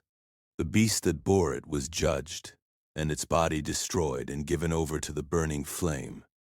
And the other beasts had their dominion taken away, their lives extended only for a season and a time, which is to say, their continuation was now entirely at the discretion of the one they had never acknowledged. And then came the other figure, not rising from the sea as the beasts had, not emerging from the chaos of the great waters. This one came with the clouds of heaven, approaching not from below but from elsewhere entirely, moving toward the throne rather than away from it. The text calls him one like a son of man, human in form. And this figure came to the Ancient of Days and was presented before him. And what was given to him in that presentation was dominion and glory and a kingdom. All peoples, all nations, all languages, these would serve him, not as the beasts have been served, through fear and the mechanisms of force. The vision doesn't specify the texture of this service, only its scope, all of them. And this dominion wouldn't pass away. The kingdom wouldn't be destroyed. Daniel had watched empires his entire life. He had watched Babylon at its height. He had watched it absorbed into something larger. He had watched the machinery of human power operate with extraordinary confidence in its own permanence. And he had watched that confidence prove to be, in every case, mistaken. The vision had shown him 4 versions of the same misunderstanding, rising from the same restless sea, each one certain, none of them lasting. And then it had shown him this: a kingdom given rather than seized, a dominion conferred by the Ancient of Days rather than carved out of other kingdoms by force, enduring not by virtue of its military strength, but by virtue of the one who granted it and the one who received it. The kingdom given to the one like a son of man wouldn't be destroyed, and this was the thing Daniel carried with him when the vision was over, this singular certainty set against all the noise of the beasts. Daniel approached one of those standing near the throne and asked him the truth of all of this. And the one he approached told him what the 4 beasts were and what would come after them. The answer was plain, though what it described wasn't. The 4 great beasts were 4 kingdoms, 4 powers that would arise from the earth in succession, each one giving way to the next. But the kingdoms wouldn't be the final word.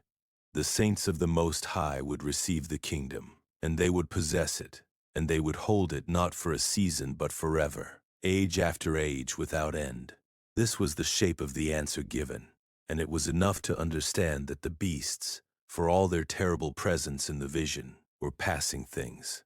The kingdom that would outlast them all belonged not to any of them, but Daniel's mind kept returning to the fourth beast. He asked particularly about this one, the one that had been different from all the others, dreadful and exceedingly strong, with its iron teeth and bronze claws, with the 10 horns on its head and the little horn that had arisen among them. He had watched that horn and seen it speaking great things. He had seen it waging war against the saints and prevailing over them, and this image wouldn't settle. He asked what it meant. The one he approached gave him the meaning. The fourth beast was a fourth kingdom, unlike any that had come before it, and it would devour the whole earth and trample it down. The 10 horns were 10 kings who would arise from this kingdom, and then another would arise after them, different from those before, and this one would speak words against the Most High. It would wear down the saints of the Most High. It would think to change the times and the law, and the saints would be given into its hand for a time, and times, and half a time. There's something in that phrase that resists easy handling. A time, and times, and half a time. It's a measured period, a bounded one, but its edges aren't sharp.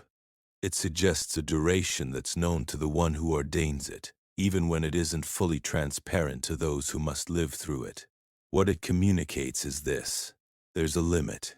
The wearing down doesn't go on without end. The one speaking great things doesn't speak forever. The court will sit, and when the court sits, the dominion of the fourth beast will be taken away, consumed and destroyed to the end. And after that, the greatness of all the kingdoms under the whole heaven would be given to the people of the Most High. Their kingdom would be an everlasting one. All dominions would serve and obey them. This was the thing set against the image of the horn speaking and the saints worn thin. The same court that had been seated in the vision, the same books that had been opened, the same ancient certainty that had preceded all of it. These were the ground on which this promise rested. The text doesn't record him saying anything further to the one who had explained the vision to him. What it records is what happened inside him when the explanation was complete. His thoughts alarmed him. His color changed. He had received an answer, and the answer hadn't lightened what he was carrying. It had named it more precisely, which is a different thing entirely from resolving it. There's a kind of weight that comes not from confusion but from understanding. Daniel had understood enough. He had seen the beasts pass through the vision. He had heard the promise of the everlasting kingdom. He had received the interpretation of the little horn and the time and times and half a time. He held all of this now, and it wasn't a comfortable thing to hold. It wasn't meant to be. He was being given the shape of something that would unfold across generations, and he was one man in one city on one quiet evening after the visions had passed. He kept the matter to himself and went back to his days, carrying it the way a person carries a stone they've picked up from a riverbed, smooth and heavy in the hand. 2 years after the first vision, Daniel found himself in another, and this time he was standing beside a river in the city of Susa, watching a ram at the edge of the water. Susa wasn't Babylon. It was a different city, a different kind of power, the great citadel of the Persian East, and the river beside which Daniel found himself in this vision was the Ulai Canal, a broad artificial waterway that ran through the heart of that region. Whether Daniel's body was in Susa, or whether only his spirit was carried there, the text holds that question with a certain openness. What matters is what he saw, and what he saw was a ram. The ram was standing at the bank, and it had 2 horns. Both were tall, but one rose higher than the other, and the taller one had come up later.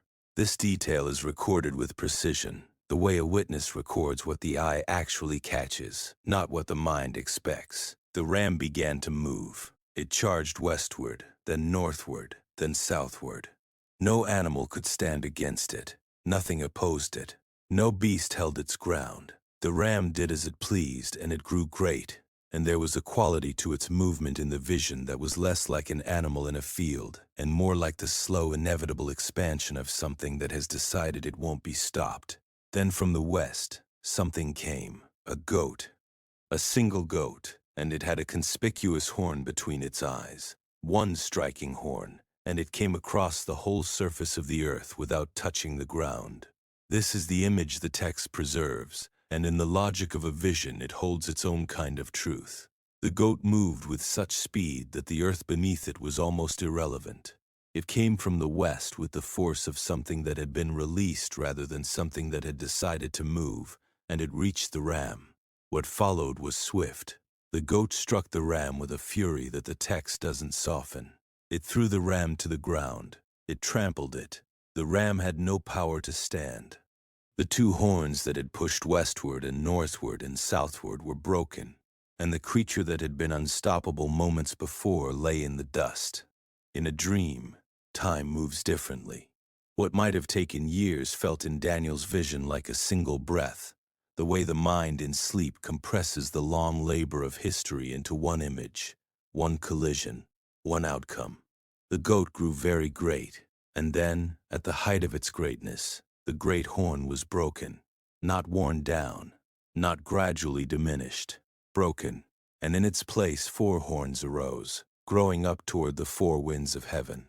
4 directions, 4 powers from one. The pattern wasn't unfamiliar to Daniel. He had already seen kingdoms divide and multiply in his first vision. But each vision brought its own particular weight, its own angle on the same truth, and Daniel watched this one with the same careful attention he brought to everything. Out of one of those 4 horns, a little horn grew. It grew toward the south and toward the east and toward the beautiful land. This phrase, the beautiful land, would have landed with a particular gravity for Daniel. He knew which land was meant. He had prayed toward it 3 times a day his entire life, face turned toward a city he hadn't seen since childhood. The beautiful land. The horn grew even to the host of heaven.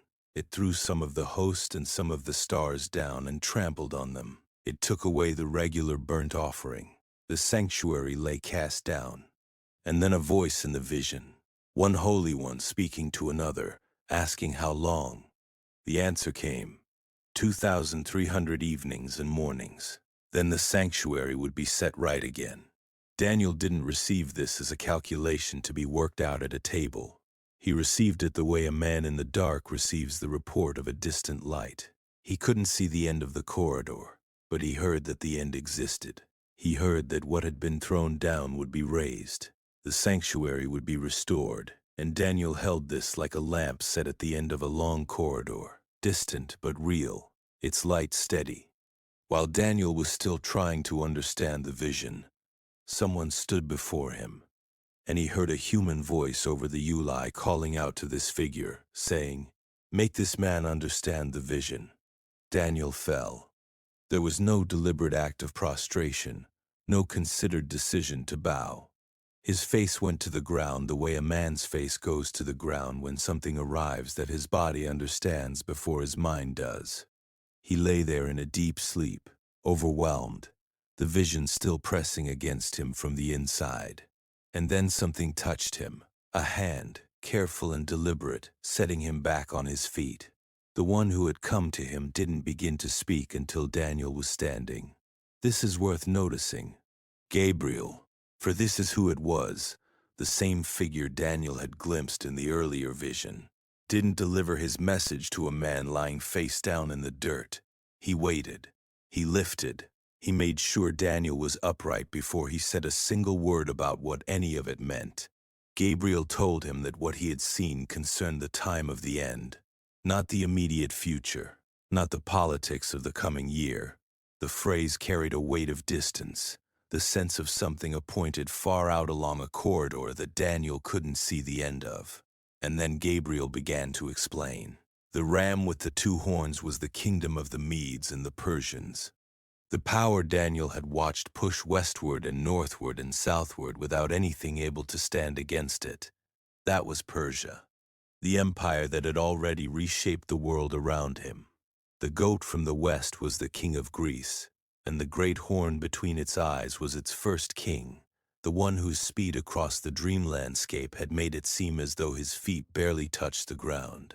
Then Gabriel moved to what had followed, the great horn broken, 4 kingdoms rising from a single nation, though none of them carrying the original strength.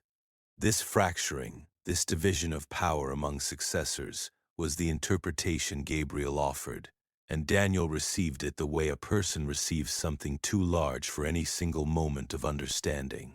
The information arrived. Whether it settled was another matter. And then Gabriel came to the figure at the end of the vision, the king of boldface, the one who would arise in the latter time of the kingdoms when transgressors had reached their limit. He would be a king who understood dark schemes, who would prosper and do as he wished, who would destroy mighty men and the people who were called holy, who would magnify himself in his heart and stand against the Prince of Princes. And then Gabriel said the thing that mattered. This king would be broken, and not by human hands. The vision moved through this quickly, the way a flame moves through something dry, and then it was done. Gabriel told him to seal up the vision. What Daniel had been shown concerned many days from now, days that lay beyond the horizon of his own life, beyond the boundaries of what he would live to see. There's a kind of mercy in this instruction. The sealing wasn't a withholding exactly. It was more like being told that a weight this heavy isn't meant to be carried all at once, that there are things a man can be shown without being required to solve them, and that faithfulness doesn't always mean understanding. Daniel lay sick for days after. He rose eventually, went back to the work of the kingdom, resumed the ordinary motion of his days. But something had changed in the quality of his carrying. He was appalled by the vision, the text says. The word sits there plainly, without apology or softening. He had seen something that stretched past what he could hold, and he knew it, and he couldn't unknow it. And Daniel rose and went about the king's business. But the vision troubled him, and there were parts of it that remained, even after Gabriel's words, beyond what he could fully hold. In the first year of Darius the Mede, Daniel was reading, as he often did, and what he found in the scroll of Jeremiah the prophet stopped him mid-sentence. The words weren't new to him, but on this particular evening, in this particular year, the words landed differently. Jeremiah had written that the desolation of Jerusalem would last 70 years, and Daniel, who had spent his life moving through the courts of foreign kings, who had watched empires rise and reorganize themselves around new names, understood with sudden clarity where those 70 years stood. He knew how long he had been in Babylon, but what arrested him wasn't the calculation. It was the recognition. The prophecy wasn't abstract history. It was a word spoken into the specific silence of a specific people's suffering, and that silence had lasted long enough now that a man could hear the edges of it beginning to shift. Something was approaching, not because the political circumstances were favorable, not because Cyrus had issued any particular decree yet, but because God had said 70 years, and the years were nearly counted. A man of lesser formation might have set down the scroll and begun to work the numbers forward, might have started estimating timelines and outcomes, might have moved from prophecy to strategy. Daniel didn't do this. What he did instead reveals something essential about who he had become across the long decades of his life in exile. He tore his garment. He put on sackcloth. He placed ashes on himself. He fasted. These weren't gestures of despair. They were gestures of orientation, the body arranging itself into the posture that the spirit already recognized as necessary. He turned his face toward God with everything in him disposed toward humility. The scripture records that Daniel prayed and made confession, and this phrase carries more weight than it might first appear to. He wasn't coming to God with a request for clarification. He wasn't arriving with questions about the timeline or the mechanism of restoration. He was coming as a man who understood that the condition of his people wasn't merely a political problem or a historical circumstance, but a spiritual reality, one that required a spiritual response. The 70 years of desolation weren't arbitrary. They were, as Daniel himself understood deeply, the consequence of what Israel had done. The covenant had been broken. The warnings had been ignored. The prophets had spoken and hadn't been heard. And Jerusalem had fallen. What's striking about the prayer Daniel was about to offer is that he didn't position himself outside of this failure. He didn't approach God as a man who had kept the faith while his people hadn't. He identified himself with them entirely. He would say, "We've sinned." He would say, "We haven't listened." He would say, "We've acted wickedly." Daniel, who had prayed 3 times a day toward Jerusalem for decades, who had refused the king's food, who had gone into the lion's den rather than close his window. This Daniel counted himself among the failing ones, included himself in the confession, stood where his people stood rather than at a remove from them. This is one of the quieter marks of genuine formation. A person who has walked faithfully for a long time doesn't grow more distant from the confession of the community. They grow more willing to enter it. They understand that righteousness isn't a ledger to stand behind, but a mercy to receive alongside everyone else. Daniel knew this. The scroll of Jeremiah hadn't told him something he didn't already believe. It had simply given him the moment to say it out loud, on behalf of a city he hadn't seen in decades, to a God he had never stopped facing. He didn't set down the scroll and begin to calculate. He set it down and began to pray. And this was the difference between a man who had studied the word and a man who had been shaped by it. "Lord," he prayed, "you're great and awesome, and you keep your covenant and your steadfast love with those who love you and keep your commandments, and we've sinned."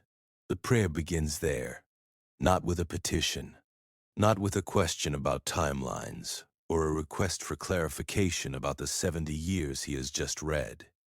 It begins with God's character set beside Israel's failure, and the contrast isn't softened.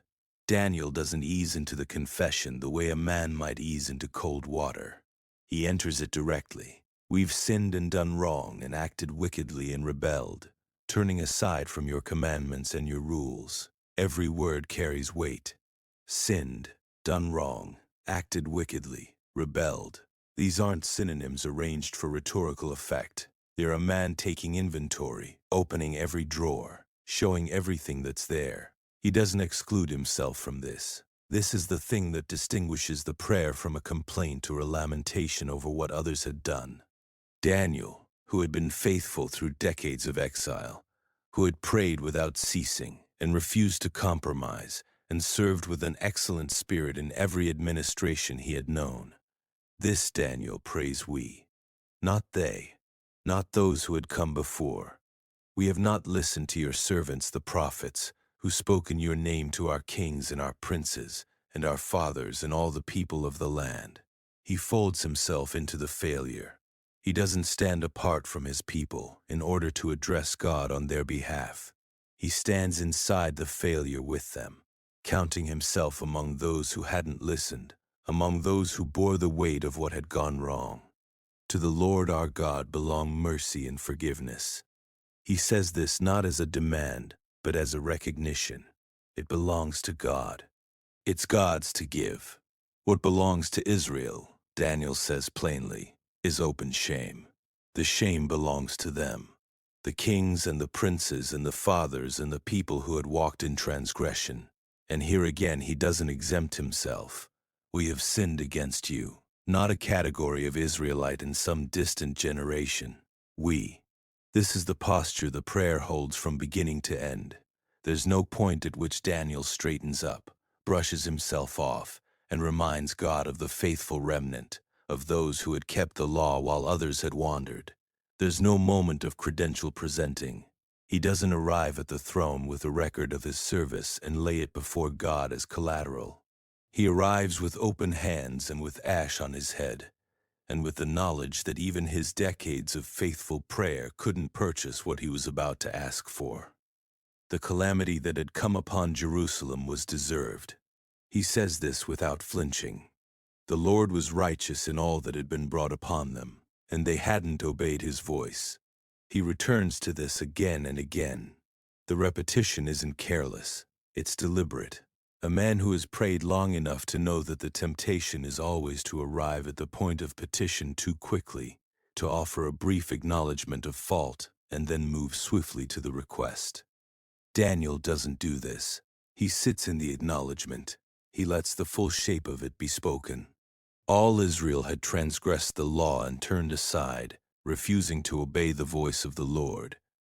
And so the curse had come upon them, the oath written in the law of Moses. This wasn't an accident of history. It wasn't the result of unfavorable geopolitical conditions. It was a consequence, and Daniel praised it as a consequence, with the clarity of a man who has read the same scrolls his people had stopped reading and found in them the precise description of what had come to pass. We have not sought the favor of the Lord. He says this as though it's the most important line in the prayer, the one that explains all the others. They hadn't sought the favor of the Lord their God, not in the years before the exile, not in the early years of it, when the reality of what had happened might have broken through the hardness. We have not entreated the favor of the Lord our God, turning from our iniquities and gaining insight from your truth. The prayer holds this open, doesn't rush past it. And then Daniel turns. He has spoken the confession in full. He has named the sin and owned it, and placed the righteousness of the calamity on the record. Now he turns to the only ground he has to stand on. It isn't the ground of Israel's goodness. It isn't the ground of the faithful remnant. It isn't even the ground of his own lifetime of prayer. It's the ground of God's great mercy. We don't present our pleas before you because of our righteousness, but because of your great mercy. This is the whole of it. This is the only thing Daniel has brought to the prayer that has any weight. Not his righteousness, God's mercy. He asks for the city, not for the people in the abstract, not for a restored national identity, not for political autonomy or cultural recognition. He asks for the sanctuary. He asks for the city that bears God's name. And the asking is grounded entirely in what belongs to God, not what Israel has earned.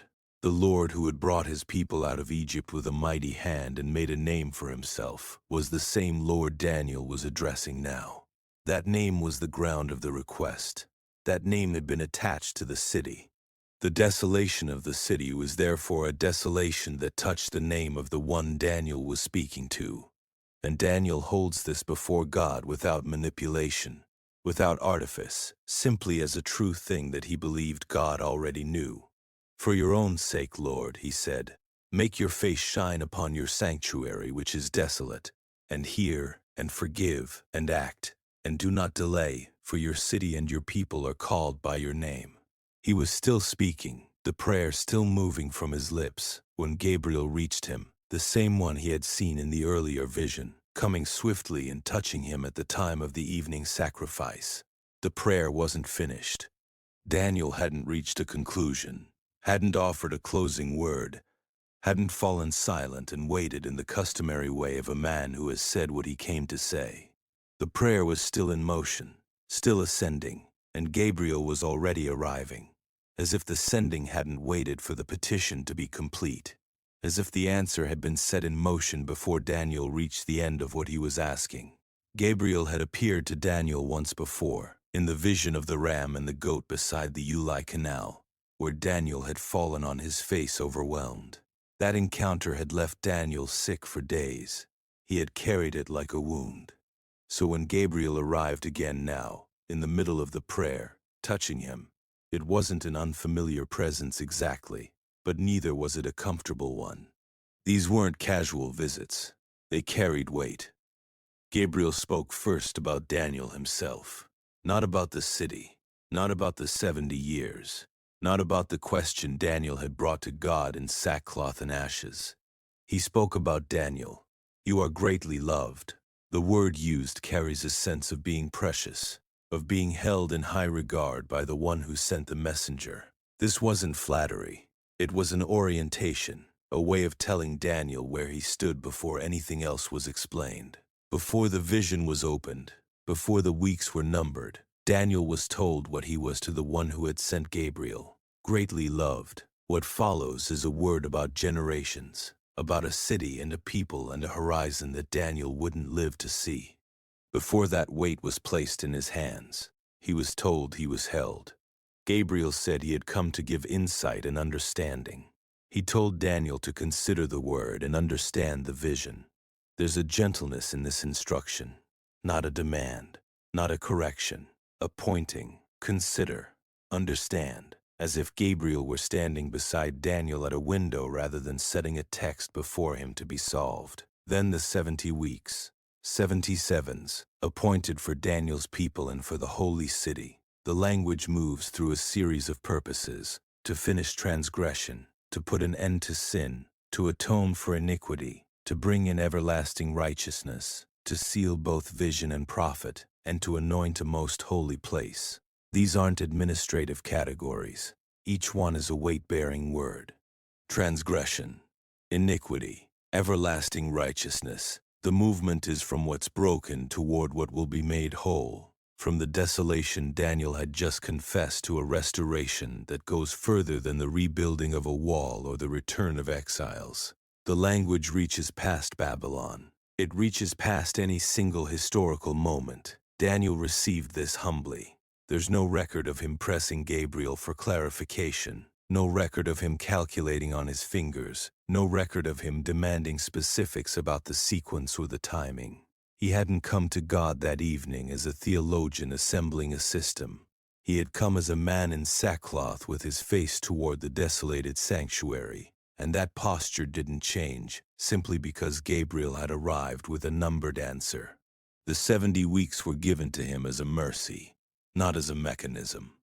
A promise that what God had begun with this people wasn't finished, that the desolation wasn't the last word, that the 70 years Jeremiah had spoken of stood inside something larger still, something appointed and held. Gabriel departed. The prayer hadn't been wasted. The weeks ahead, the long corridor of what had been decreed, lay in hands that weren't Daniel's. He couldn't carry it. He wasn't asked to carry it. He was asked only to receive it, to consider it, to understand that his people's story hadn't ended in the rubble of Jerusalem, hadn't ended in the long years of Babylon, hadn't ended even here in the first year of Darius the Mede, with an old man reading Jeremiah by lamplight in a borrowed city. And Daniel received the words Gabriel had brought him, and if he couldn't see the whole of what they meant, he could see enough to know that the story of his people wasn't finished, that the one who had sent Gabriel also held the end of the 70 weeks in his hand. In the 3rd year of Cyrus, Daniel had been mourning for 3 weeks, eating no bread and drinking no wine, his body growing thin with the fast. And it was in that state that he came to the bank of the great river, the Tigris. The text doesn't tell us exactly what prompted the mourning. It records only that Daniel had been given a word and that he understood it, and that understanding it brought him not relief, but grief. There are things we learn through long faithfulness that comfort us, and there are things we learn that simply press down upon us with their weight. Daniel had seen enough now to know that what had been revealed to him carried consequences he couldn't undo, carried a future that his people would have to pass through rather than around, and this knowledge had brought him low. For 21 days he had eaten nothing rich. No meat, no wine, no oil touched his skin. The fast wasn't a technique. It was the only posture available to a man who had been given too much to hold lightly. It was the body doing what the spirit already knew to do, setting aside every ordinary comfort and waiting in the plainness of what remained. He wasn't alone on the bank. Others were with him, companions whose names the text doesn't preserve, men who stood near Daniel in that place. And what happened next came first to Daniel, and then to them in a way that divided what they each experienced entirely. Daniel looked up and saw before him a figure clothed in linen, the body of this figure like beryl, the face like lightning, the eyes burning like torches of fire, the arms and the legs gleaming like polished bronze, the voice when it came rising like the sound of a great multitude. He saw all of this. The men around him saw none of it, but something passed through them anyway, a trembling they couldn't name or explain, a weight in the air that wasn't wind. They fled, scattering from the riverbank, and left Daniel standing alone with what he had seen. And then Daniel's own strength left him. There's a point in the presence of something vast and luminous beyond all ordinary measure, when the body simply can't hold itself upright, when the systems by which we move through the ordinary world cease to function. Not out of fear exactly, but out of a kind of overwhelming that has no better name. Daniel's color drained from him. He fell forward, his face to the ground, and he lay there in what the text describes as a deep sleep, though he wasn't sleeping in any ordinary sense. He was simply flattened by the nearness of what stood before him, his strength taken, and his face pressed to the earth of the Tigris bank. Then a hand touched him. The radiant figure reached down and set a hand upon Daniel, and with that touch came the first word spoken in this vision. And the first word was his name, Daniel. Greatly loved, stand upright. The description matters. Not stand if you can, not rise when you're ready, but stand upright, because you are greatly loved, and I have been sent to you. There's a quality of gentleness in this that runs against what the vision looked like a moment before. The face like lightning, the eyes like fire, and then a hand on a fallen man, a name spoken, a word of love preceding any other word. The figure hadn't stopped being what it was, but it chose first to tell Daniel what Daniel was. Daniel rose. He rose trembling. The text is careful to say this, that he stood, and that standing wasn't the same as being recovered. His legs were uncertain beneath him. His hands weren't steady. The trembling that had passed through his companions and driven them away was now moving through Daniel himself, and he bore it standing because he had been asked to stand and because that was enough of a reason. He had spent a long life doing what he had been asked to do in the places he had been asked to do it, and now he was doing it again on the bank of a river in the 3rd year of Cyrus, thin from fasting, face still bearing the mark of the ground. He stood there on the bank of the river, trembling, but standing, because the one before him had told him to stand, and in this too there was a kind of grace. The one who had appeared to Daniel spoke, and what he said first wasn't about Daniel's future or his people's fate, but about something that had been happening in a realm Daniel couldn't see. He had been delayed, 21 days, the exact length of Daniel's fast, the precise span of those 3 weeks of mourning and abstinence.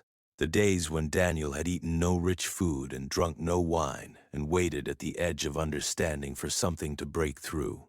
During all of that waiting, something else had been happening. The prince of the kingdom of Persia had withstood the messenger.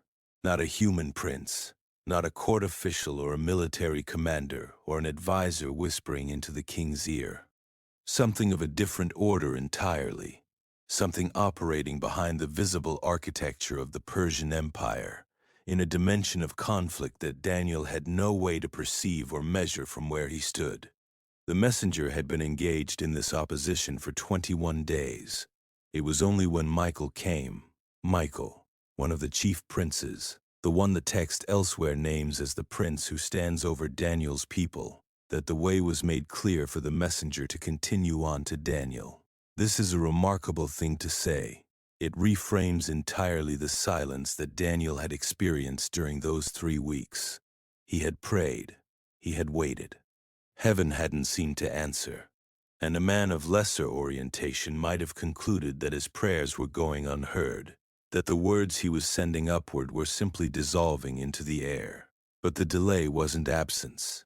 It wasn't indifference. There were movements happening in a realm beyond Daniel's sight, a conflict being waged on his behalf, a response already in motion from the moment he had first turned toward God in mourning and begun to seek understanding.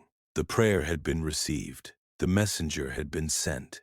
What appeared to Daniel as silence was in fact a 21-day engagement in a war he couldn't see. This is a truth offered quietly, without elaboration.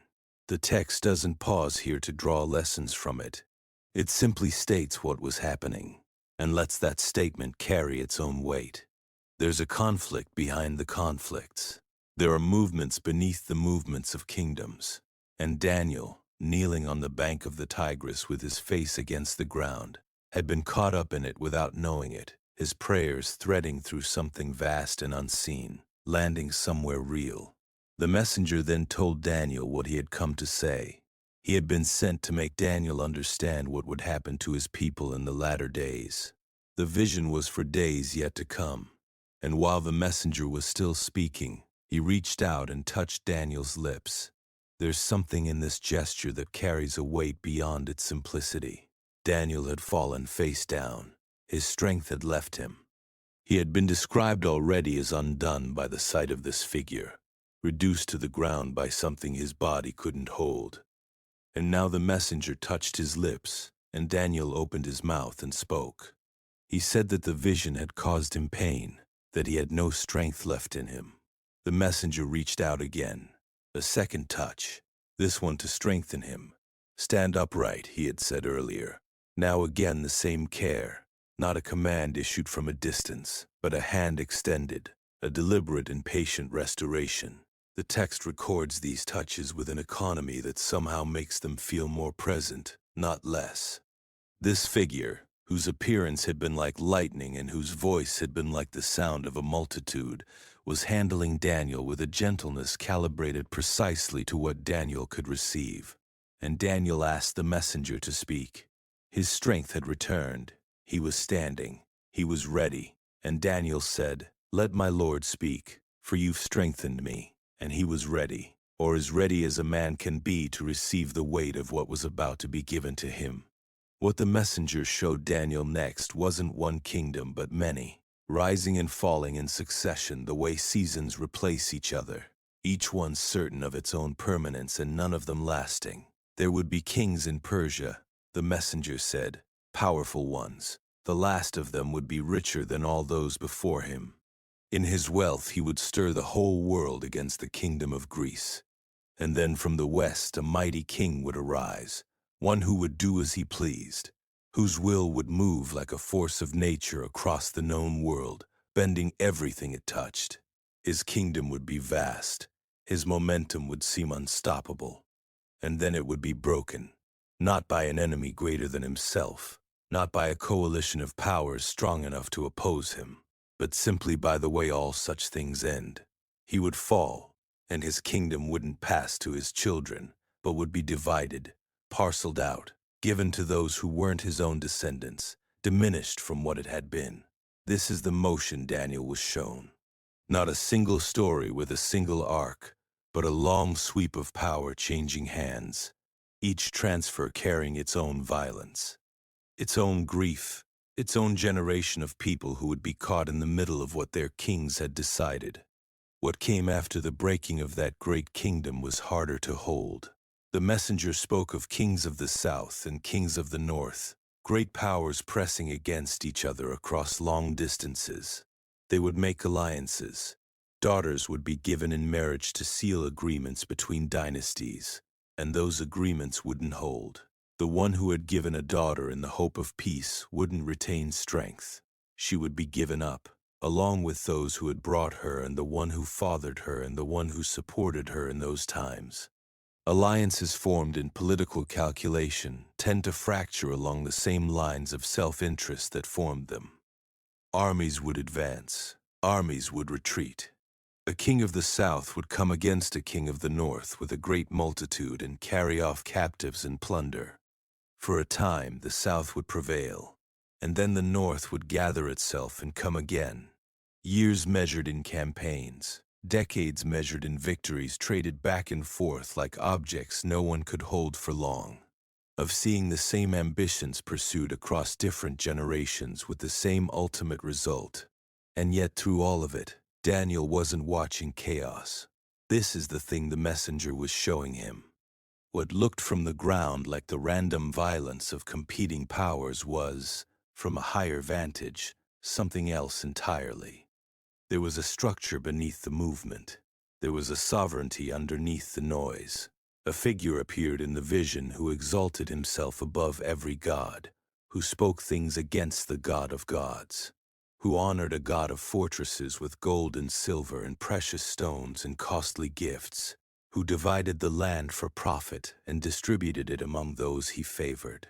This figure would prosper, but only for a time. The word the messenger used was appointed. The time of his prosperity was appointed, which means its ending was also appointed. Neither the prosperity nor the ending were finally in his hands. Daniel received this the way a person receives something they can't fully take in all at once. He was standing on the bank of the Tigris, an old man, a man who had watched empires rise and fall in his own lifetime without the aid of any vision. Here was the messenger showing him the sweep of what would continue long after he himself was gone.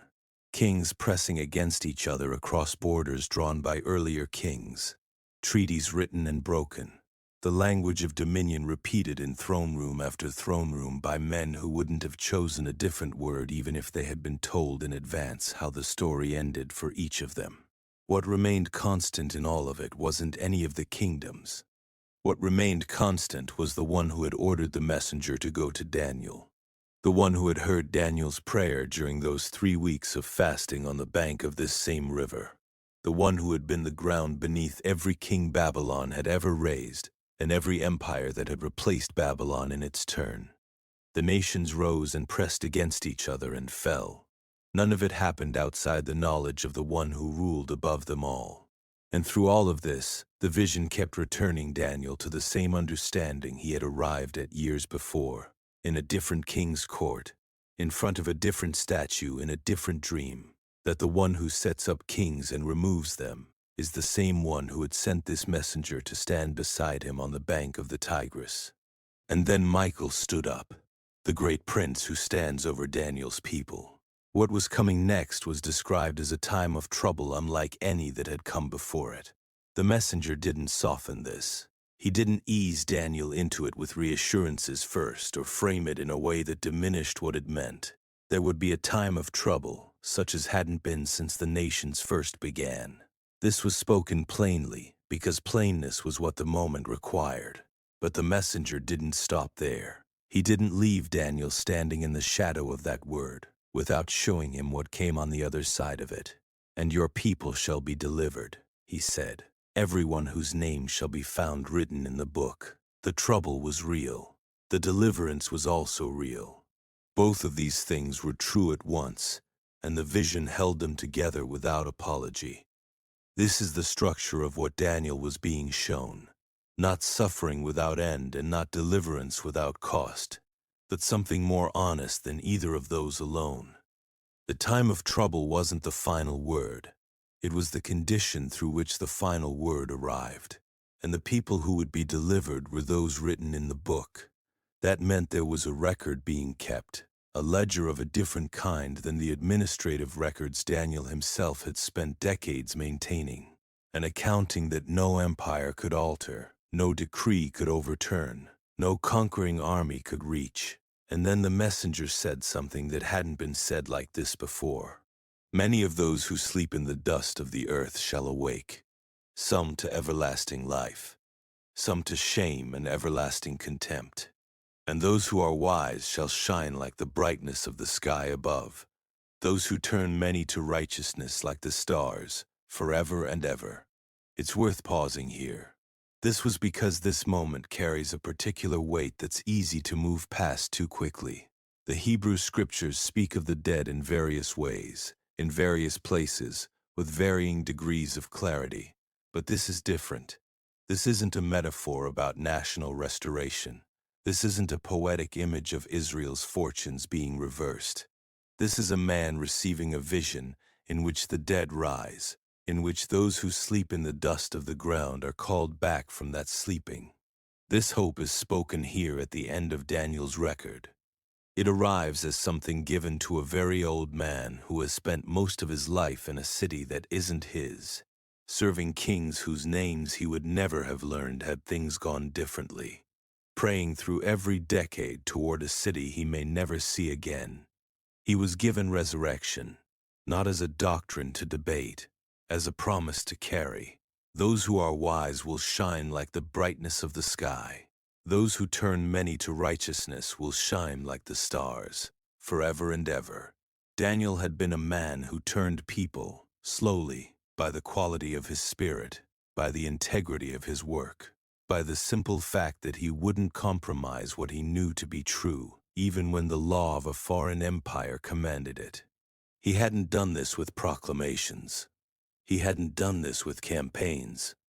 He had done it by being what he was, consistently, across decades, in the administration of empires that didn't share his God.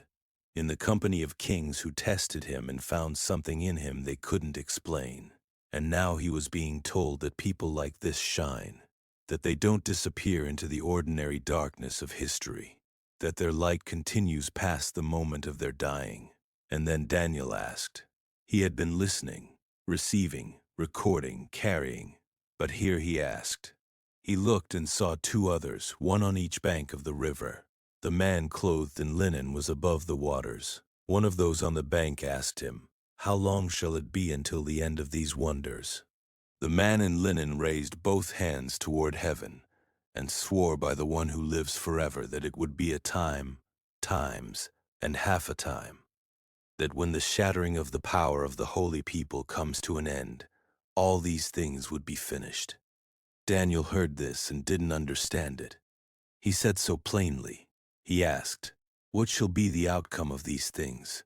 He wasn't pretending comprehension he didn't have. He had received something too large to hold and he knew it. He asked again, with the humility that had marked his entire life. And the answer he was given wasn't an explanation. "Go your way, Daniel," the voice said, "for the words are shut up and sealed until the time of the end."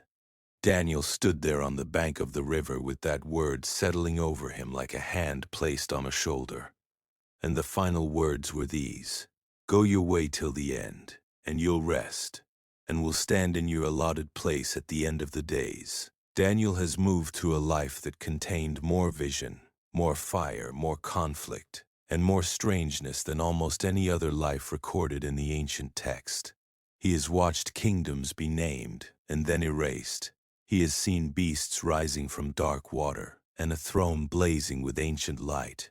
He has stood before kings and beside rivers and in the mouths of visions that left him sick for days. He has prayed with his face toward a city he hadn't seen since childhood.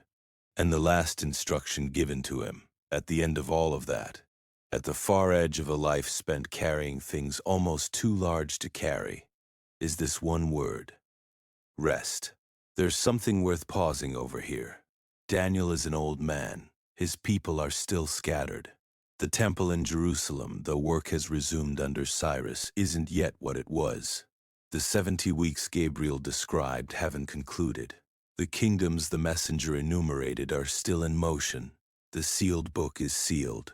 Daniel doesn't understand all that he has been shown, and still he's told to rest. This isn't rest as ignorance. It isn't the rest of a man who has been kept from the truth.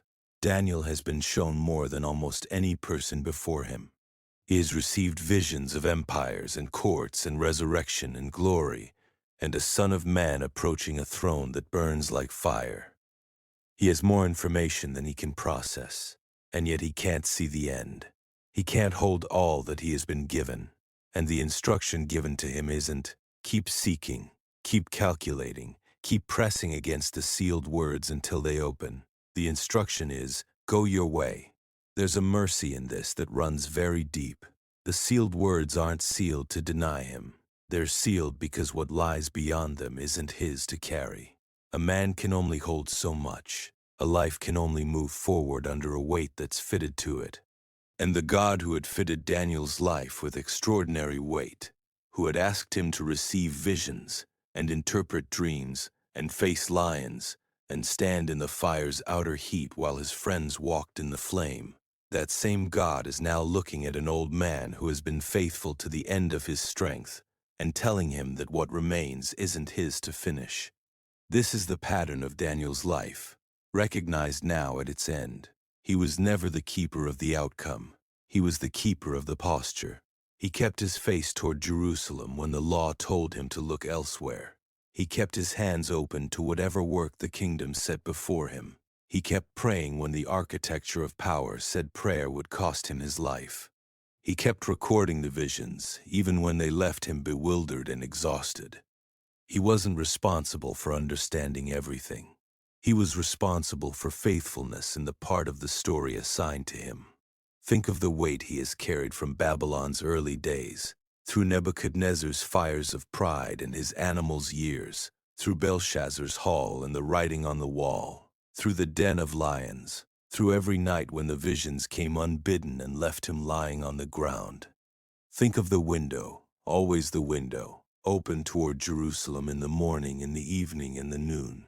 Think of the friends and what became of them, and what it was to have been young together in that strange city and to have kept together the thing that mattered most. All of that life was given over not to Daniel's management, but to someone else's keeping. He administered, he prayed, he recorded, he obeyed, but the keeping of it was never his. And now, here at the river, on the far side of the last vision, the voice says to him, "You will stand in your allotted place." Not the place you chose, not the place the empire assigned you, the place allotted. The word carries the weight of something decided long before Daniel arrived, and still held long after he departs. He will rest, and then he will stand.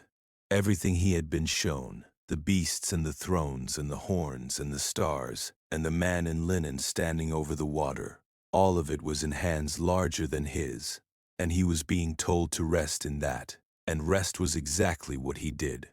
Let the vision settle now, the way a river settles after the wind has moved across it and the wind has passed. You've been in a long night with a long story, and the story has carried a great deal of weight. Beasts and thrones and sealed words and messengers who crossed through unseen conflict to arrive at a riverbank where an old man stood trembling and waiting. Kingdoms that rose and fell like breathing. A court seated before fire that didn't diminish. And through all of it, one man, faithful in a city that wasn't his own, doing the work of an empire that wasn't his, praying toward a city he couldn't reach, carrying a spirit that none of it could touch. Let that settle now. You don't need to hold it all. Think of the window. Not the lion's den, not the furnace, not the great river with the radiant figure standing above the water. Just the window. The open window in Daniel's room in Babylon facing Jerusalem. The lamplight falling across the floor at the hour of evening prayer. The sound of the city outside, and then the silence inside. The kind of silence a person makes when they've turned towards something. 3 times a day, that window. 3 times a day, that posture. Not because it was easy, not because it changed anything immediately, because it was true. And Daniel had organized his life around what was true, and he didn't stop. There's something restful in that, a life that doesn't need the outcome to be visible in order to remain faithful. A life that prays toward Jerusalem even when Jerusalem is rubble, even when the 70 weeks are still turning, even when the sealed words remain sealed and the messenger has come and gone and the river is just a river again and the work is waiting. Think of Hananiah, Mishael, Azariah, the ones who stood beside him in the beginning when they were all young, all brought to the palace together, all holding the same quiet conviction in a foreign place. They walked into a furnace and walked out again, and the ropes that had bound them were the only things that burned. They weren't alone. Daniel was never entirely alone. Faithful friendship is its own kind of grace, and they carried one another across a very long exile. The furnace stones are cold now, long cold. The fire that was meant to end them only released them. Whatever was meant to destroy them didn't. And that's the shape of the whole story, isn't it? What was supposed to silence Daniel gave him a den of lions and a morning of vindication. What was supposed to reduce his friends to ash gave them an unnamed companion in the smoke and a king crying out at the opening of the furnace. The story kept turning the other way, too. Whatever you carried into tonight, you don't have to carry it the same way out. Daniel was told to go his way, to rest. The words were sealed not to keep him from the truth but to keep him from bearing what he wasn't yet meant to bear. There's mercy in sealed things. There's mercy in not being asked to hold the whole of it all at once. You aren't asked to hold the whole of it tonight. The distant stars are still there. The ones Daniel would have seen from that open window on the nights he prayed. The ones the messenger said the wise would shine like. Still there. The same sky over Bill holds all of it. Set it down. The visions have been given. The words have been spoken. The book is sealed in the gentlest sense, which is to say, what you need has already been given, and the rest will come when it comes. Close your eyes if they aren't already closed. The lamplight, the open window, The river water, quiet and moving. The lions lying still at dawn. The sealed and gentle dark. Rest now. You're greatly loved. And the night is quiet. And you can rest. You need carry nothing further tonight.